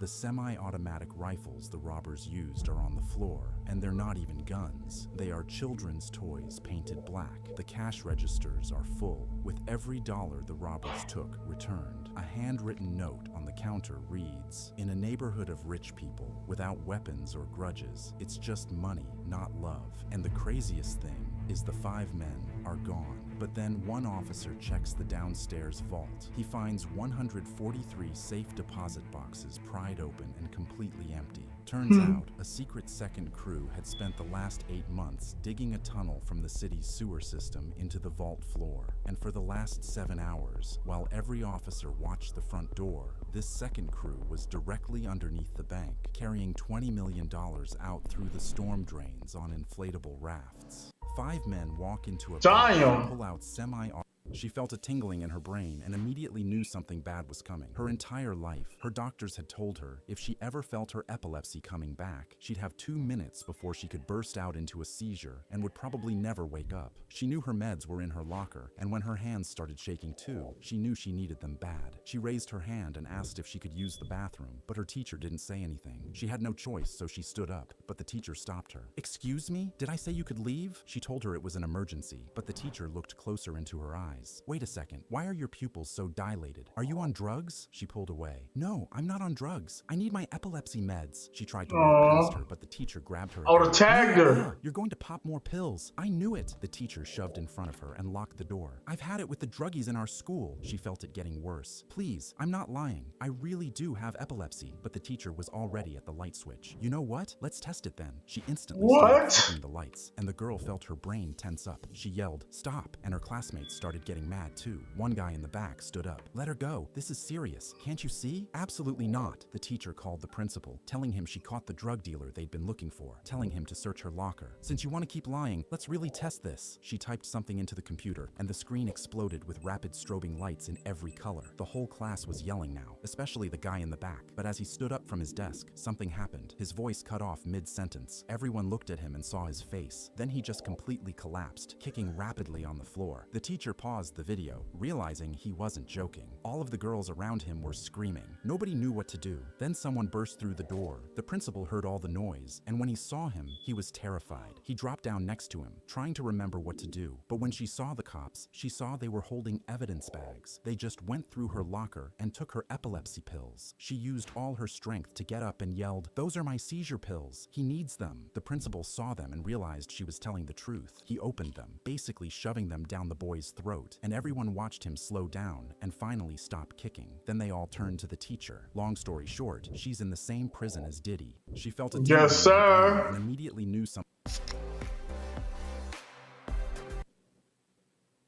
This man stepped onto a wire between the Twin Towers, a quarter-mile above the ground. No net, no harness. You ain't bothered about it. Ain't nobody do that. Is even crazier. He was 17 and sitting in a dentist's waiting room when he opened a magazine and saw a drawing of the Twin Towers. They hadn't been built yet. He ripped the page out and decided right there he would walk between them. Over the next 6 years, he planned every step. He walked a wire between the towers of Notre Dame, 200 feet above the ground, juggling as priests were being ordained inside the cathedral below. Then he crossed the Sydney Harbor Bridge on a wire between Come on, bro. Those were practice. For the real thing, he made fake IDs, dressed as a construction worker, and snuck into the You're not that crazy. over to study the rooftops. The biggest problem was the wire itself. He needed to get a steel cable across 130 feet of open air, a quarter-mile up, without anyone seeing. So the night before, his team split in two,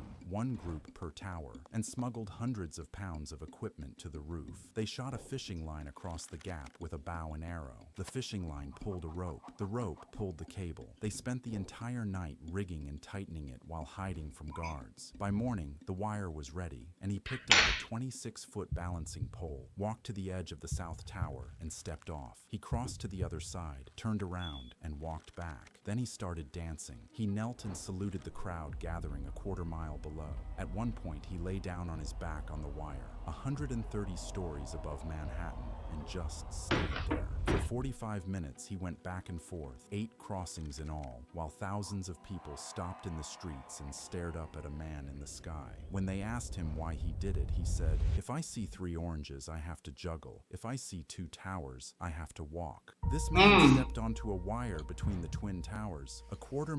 This 17-year-old girl opened her house window and jumped out, running away from home. Just a few blocks down, she was completely lost. She'd never been outside before. She was literally standing in the middle of the road because she didn't even know you had to use sidewalks. You see, she grew up with 2 crazy parents who would keep her, and her 12 siblings imprisoned in their house. The kids weren't allowed to go outside, couldn't even look out the windows, and were only fed once a day.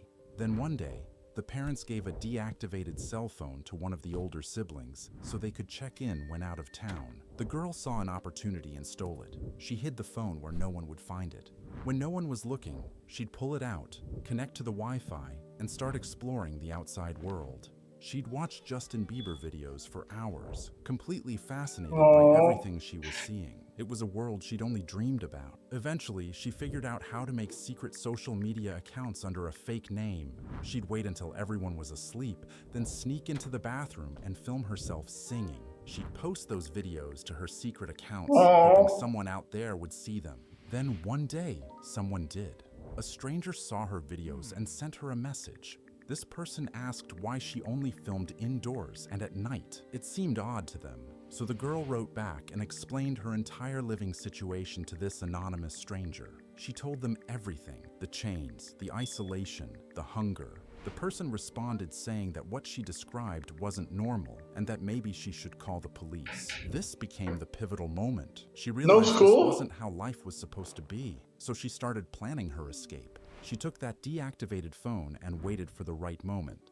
When her parents weren't looking, she started taking pictures, documenting her siblings being chained to their beds for evidence. Then she found a piece of mail that had been sent to her parents and grabbed it so she'd have their address. And one night, while everyone was asleep, she made her move. She climbed out a window and ran through the dark as fast as she could. And when she ran far enough away, she pulled out the phone. But she was completely lost because this is her first time in the outside world. She eventually figured out how to dial 911 and called them.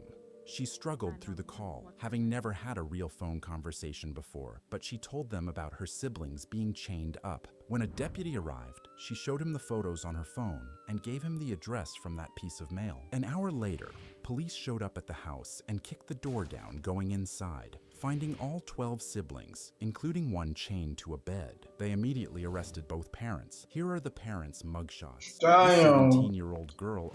Have you ever had an absolutely hilarious moment, but wish you had so A 15-year-old girl runs away from home and is hitchhiking across the city when a man in a blue van pulls over next to her. He offers her a ride. She is hesitant, but given she still has 350 miles to walk, she gets in. 6 hours later, they reach her exit turn, but the man keeps driving forward. She points it out, and he apologizes and says he'll turn around at the nearest gas station. He pulls over, and they both step out. She turns her back to him for just 1 second, and he immediately hits her head with a sledgehammer. He throws her body into the back of his van, where he ties and assaults her throughout the night. The next morning, he drags her to the side of the deserted road and unties her. He has an axe in his hand. She begs to be let go, pleading that she won't tell anyone. The man gets an evil smile on his face and says, "You want to be free? I'll set you free." He swings his axe at her arms and hack off both of her forearms down to the elbow. The girl passes out from the pain, and the man throws her off a 30-foot cliff into a ravine. She's at the bottom unconscious for over an hour before she miraculously wakes up. She sees she has no hands and no way to stop the bleeding that's still slowly happening. So she packs the stumps of her arms with the mud around and climbs the ravine without hands, using her legs, shoulders, chest, and upper arms to prompt her up. She walks miles with her arms above her head so the blood won't drain out. The first car that sees her speeds away,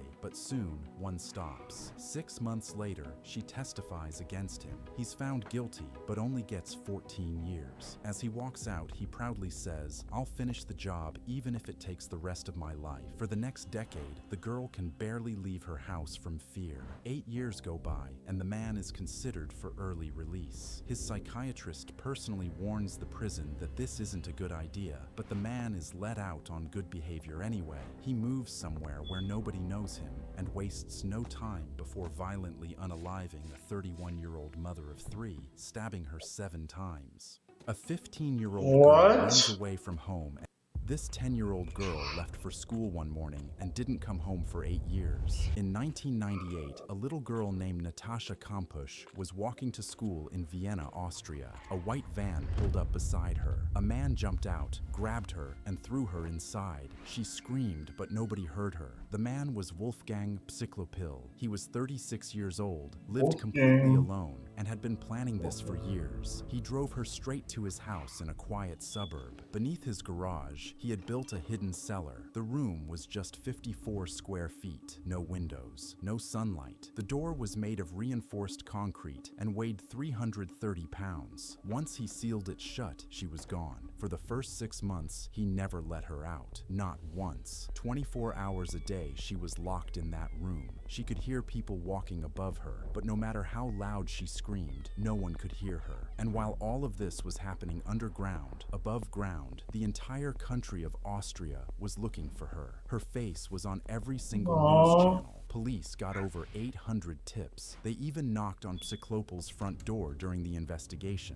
but they never checked the garage. They never found the seller. They looked him in the eye and walked away. Years started to pass. Eventually, he started letting her come upstairs during the day to cook and clean for him. But every single night, he sent her back underground. He told her the windows and doors were rigged with explosives. He told her if she ever tried to run, he would kill her, and he would kill anyone who tried to help her. And she believed him. 8 years went by. Then, on August 23, 2006, he made one mistake. He left her alone in the garden while he walked away to take a phone call. And for the first time in 3,096 days, nobody was watching her. And at 18 years old, Natasha Kampusch ran. She climbed a fence, sprinted through backyards, and banged on a neighbor's door, shaking and begging them to call the police. She said, "I am Natasha Kampusch. Please call the police." Hours later, when her kidnapper realized she was gone, he drove to a train station and threw himself in front of a moving train.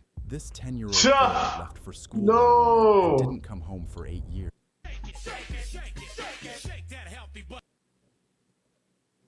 Baby got butt.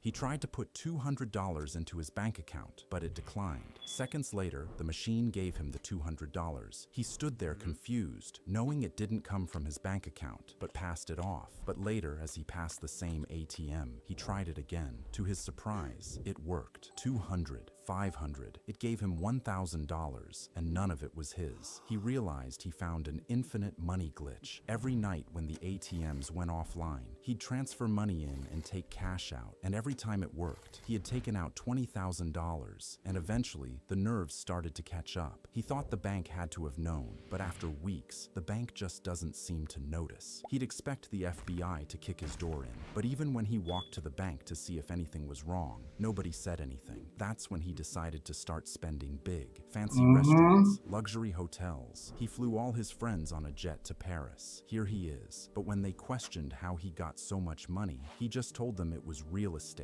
None of them questioned him. Then his phone rang, and he saw it was the bank. He started sweating, and they asked why he tried to withdraw $900,000 the night before. He immediately got nervous, knowing they had to be on to him, but he quickly lied. He said he was drunk and just hit the wrong buttons, but weirdly, they just said okay. But the nightmares had started. Panic attacks so bad he needed a doctor, so he decided to confess. He called the bank, telling them everything, and they told him the police would come. He just wanted his anxiety gone, but still nothing happened. Nobody came. He was in the newspaper, went on TV, publicly admitted literally anything. Nobody cared until he told one interviewer he wished someone would just arrest him. So that night he called the police, turning him in. The police hadn't been investigating him the entire time, but when neither the judge or bank couldn't figure out how he did it, they only sentenced him to 1 year, and he legally walked away with over $1 million. Yes, He tried to put $200 into This woman's nose might save your life one day, and it all started because her husband smelled weird. She's a nurse, and she's been married to this guy for about 10 years, when one day he comes home smelling different. It's this musty, greasy scent that won't go away, so she tells him to shower, but it doesn't help. She tells him again, and he gets angry because he can't smell anything, so she just learns to live with it. She has no idea she's smelling a disease, because 12 years later, her husband gets diagnosed with Parkinson's, and she starts going with him to a support group. But the moment she walks in the room, she realizes everyone there has that same exact smell. So she starts contacting researchers telling them she can smell Parkinson's. But no one believes her because who can smell a disease? Until one researcher finally agrees to test her. He gives her 12 t-shirts, some worn by people with Parkinson's, some worn by healthy people, and she has to guess which is which. She gets every single one right, except one. She flags a healthy person as having Parkinson's, and the researcher tells her she's wrong. But a few months later, that same person gets diagnosed. She smelled it before any doctor could detect it, and now because of her, there's a skin swab test that can diagnose Parkinson's in 3 minutes. This woman's nose might save your life one day. Ooh, what do you think about that? You know, you smiling pretty hard for someone who hasn't paid their share of the... A woman walks into a hospital complaining about anxiety, and the doctor gives her a sedative so powerful she loses consciousness. When she comes to, she can feel he assaulted her. The Grape Kit finds semen and a powerful sedative in her blood, and police arrest the doctor and order him to take What? a DNA sample immediately. Surprisingly, he volunteers without resisting. His blood is drawn and compared to the semen found inside her, and somehow the two results don't match. He's not the one who assaulted her, but the woman isn't satisfied. She pushes for a second test, claiming he gave them someone else's blood. This time, authorities supervise the draw, but it still doesn't match. The case is closed and the whole town turns on her. Her car is vandalized and rocks are thrown through her window. She's labeled as an obsessed liar, accusing a respected doctor who raises money for the community and forced to move cities because of the harassment. But she still doesn't stop. She hires a private investigator who breaks into the doctor's car and steals his chapstick. She then pays a private lab to test it, and the DNA on that chapstick is a perfect match to the semen in the grape kit. She starts questioning how the chapstick matched, but the blood didn't. She takes this back to court and presses them to reopen the case. The town wants to throw her in jail by this point, but the doctor himself comes out and agrees to a third blood test. But when the technician tries to draw blood from his finger, the doctor insists the blood comes from his arm. It's an odd request, but it's granted. And for the third time, the DNA doesn't match. The woman is defeated. The doctor goes back to his life as a husband and father of 4 with the whole town behind him. But then one day, his own wife discovers he's been assaulting her teenage daughter from her previous marriage. She goes to the police herself. This time, instead of blood, they take hair from his head. And now, the DNA matches the semen in both the victims, and he admits that he indeed assaulted both girls. Everybody is confused. How did his DNA not match? At trial, he shows them how he did it. He reveals that he had cut open his own arm and implanted a 15-centimeter tube filled with another man's blood. And every time the police came with a needle, he rolled up his sleeve and let them take blood from the tube. A woman walks into a hospital complaining about anxiety. This woman was frozen unconscious under 2 feet of snow for 12 hours. But when doctors examined her body, they couldn't explain what they were seeing. A 19-year-old woman is driving when her car slides off the icy road in the middle of winter and lands in a ditch. It's negative 22 degrees outside. Injured with nowhere to go, she makes her way to a friend's house 2 miles away. She reaches the house, but 15 yards from the front door, collapses from the cold and exhaustion, landing face first in the snow. The snow above keeps coming down, covering her entirely. 50 feet away from her, people inside are laughing and warm. Nobody comes outside. The next morning, her friend opens his door and sees what he describes as a little hunk sticking out of the snow. He walks over and notices that hunk is her body that's been freezing for the entire night. He grabs her and pulls her body out and carries her frozen body into his car. He lays her diagonally across the back seat because none of her limbs will fold. At the hospital, her face is ash gray. Her eyes are frozen open and do not respond to light. Doctors try to start an IV, but the needle literally breaks against her skin. She has no blood pressure, and her body temperature is so low it doesn't even register on the thermometer. The doctor describes her as completely solid, like a piece of meat out of a deep freeze. The doctors throw their hands in the air and wrap her body in electric heating pads, not to save her, but because a body needs to be warm to be pronounced dead. But 2 hours later, out of nowhere, her eyes move. By afternoon, she's talking, fully alive, and walks out of the hospital like nothing happened. This woman was frozen unconscious. If you haven't changed your browser in the last 10 years...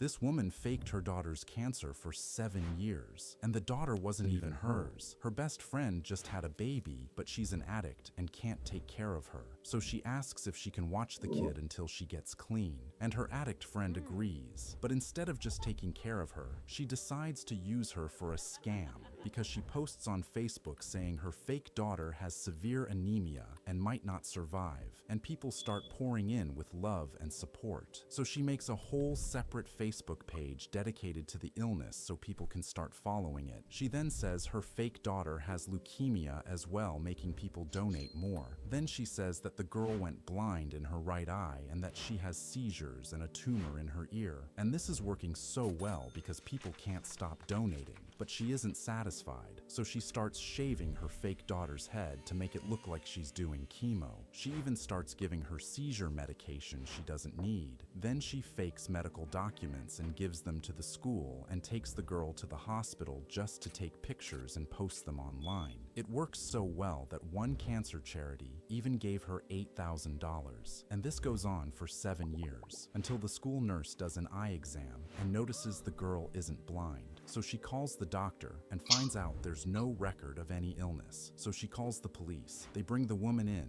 and she cracks immediately. Now she's in jail. And the real mom is finally clean and trying to get custody back. This woman faked her daughter's cancer. This teenager stole 5 planes and flew every single one. He'd never had a flying lesson in his life. He grew up in a trailer with a mother who drank and a father who walked into the woods one day and never came back. By 7, he was running away from home and sleeping in the forest, surviving by breaking into vacation homes for food. By 15, he'd been arrested on 23 charges and sentenced to juvenile detention, where he spent every free hour reading books about flying. After a year of good behavior, they transferred him to a group home with no fence. He walked out and never went back. Then he walked into a hangar on Orcas Island, climbed into a Cessna, and took off. No training, no license, no one in the seat next to him. He flew it 300 miles and crash landed on a reservation. He stole another plane, crash landed that one too. 5 planes in 2 years, and the FBI and Homeland Security were hunting him across 6 states and into Canada, but the person they couldn't catch was a teenager living in the woods. Then he stole a Cessna in Indiana and flew it 1,200 miles across open ocean to the Bahamas. He learned to fly from flight manuals he found inside the same homes he'd been breaking into since he was 7. This teenager stole 5 planes. This woman bought a chimp and raised it as if it were a human. She bottle-fed him, dressed him in clothes, and she even took him to restaurants. Everyone around town loved him, and he became a local celebrity. As he got older and went through puberty, his behavior started changing. One day, animal control tells the woman the chimp is now unsafe and she needs to return him before something terrible happens. But she ignores them completely. She's too attached to her chimp to see the danger. The signs started small when one night they were out for a drive and a stranger threw a soda bottle through their car window. The chimp flipped out, unbuckled his seatbelt, got out, and started going crazy, lunging at strangers, climbing on cars. Police show up, but the chimp just chases them and smacks them on the butt like it's a game. After 2 hours, he gets tired and climbs back in the car. No one presses charges because everyone thinks it's funny, and the chimp is harmless. But 4 years later, things get really bad. At this point, the chimp is 14 years old, stands 5 feet tall, weighs 240 pounds, and is morbidly obese from eating nothing but junk food all day. One day, the chimp grabs the woman's car keys and walks out the front door because he wants to go for a car ride, but she won't let him drive, not after what happened last time. The chimp gets pissed off and starts running around the cars in the driveway, acting like a complete fool. She's yelling at him to come back inside, but he just won't listen. She realizes she can't control him anymore. He's too big, too strong. So she calls her friend and asks her to come over and help calm him down. Sometime later, her friend pulls up to the house and gets out of her car. She's holding the chimp's absolute favorite toy, hoping it'll distract him and bring him back inside. But that's not what happens. Instead, the chimp sees her friend holding that doll, and something just snaps inside him. He charges at her full speed, tackles her to the ground, and starts violently mauling her face over and over again, just ripping her apart. The woman sees this happening and completely freaks out. She grabs a shovel and beats the chimp over the head with it as hard as she can, but it doesn't even faze him. He's too strong. She runs inside, grabs a butcher knife, and stabs him in the back 3 times. Still doesn't stop him. Now she's terrified he's going to turn on her next, so she runs to the car, locks herself inside, and calls 911. About 12 minutes later, police finally arrive and find the chimp roaming around the property. One officer looks at him, and the chimp shows him his blood-soaked teeth. Just before the chimp can attack, the officer shoots him 4 times, killing him. Her friend ended up getting sent to the hospital, and after a bunch of reconstructive surgeries, she barely survives. Here's what she looks like now.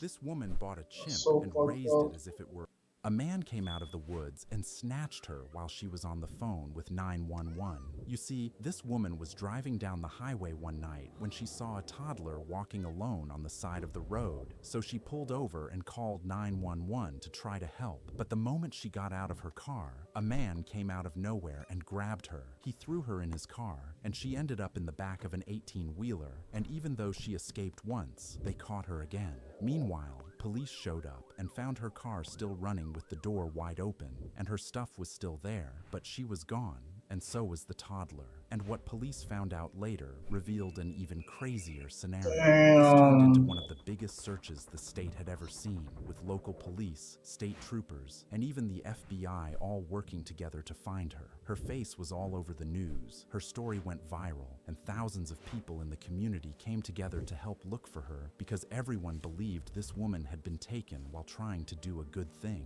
But as the hours went by, there were no leads, no witnesses, and no sign of her anywhere. People started to fear the worst. For 49 hours, nobody knew if she was alive or dead. And with every hour that passed, the chances of finding her safe got smaller and smaller. And then out of nowhere, she showed up at her parents' house, barefoot, with a cut on her lip and her shirt all ripped up. She told police that she had been blindfolded, taken to a house in the middle of nowhere, and forced to take her clothes off while they took photos of her. But eventually she found a chance to escape and ran through the woods until she made it home. The news reported that for real? Wait, hold on. tears of joy, and the whole community Did he plot to us? she had made it out alive.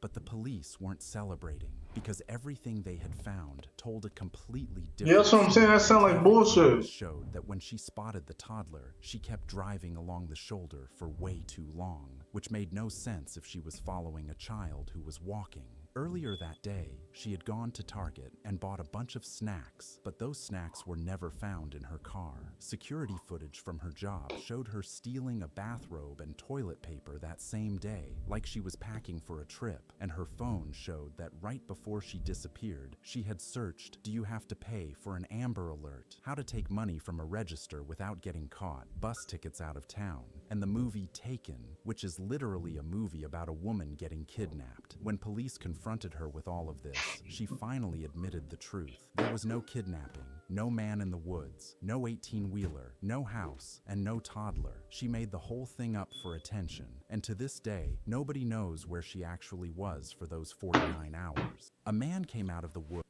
The hot, crispy I'm hungry. was This woman is driving her 3 children to the hospital, and she's going as slow as she can because all 3 of them have been shot. Her 7-year-old is dying in the back seat. Her 3-year-old son is bleeding out, and her 8-year-old daughter has a bullet in her chest. When she finally pulls up to the emergency room, she tells the doctors a bushy-haired stranger flagged her down on a rural road and shot her whole family. What? He even shot her in the arm, so police need to investigate. They search the road looking for the stranger, but they can't find him, so they put out a description. They even interview her for the story, and she tells them exactly Did she do what it? happened. A man waved her down. She pulled over to help, and then he stuck his arm through the window and started shooting. And then the forensics team examines the car. They find gunpowder on the passenger side of the car. There's also gunpowder across the back seat, but there's nothing on the driver's side door. Weirdly enough, there's no blood on the outside of the car either. They also find a .22 caliber pistol registered in her name, the same caliber used to shoot her children. And now the police are wondering if she was the one who did it because she said she didn't own a gun, but they don't have enough proof. Then a witness comes forward. Apparently he was driving on that same road that night, and when he saw her car, it was going way under the speed limit, like she had nowhere to be. So this whole sob story is starting to break apart. Meanwhile, she's giving interviews to the media. She's describing the stranger and saying how terrified she was when this all happened, doing a perfect job playing the fuck? Then when the detectives are sitting with her for hours, she doesn't shed a single tear. Even when they tell her that her 7-year-old didn't make it, she doesn't care. And instead, she just asks how the other 2 are doing.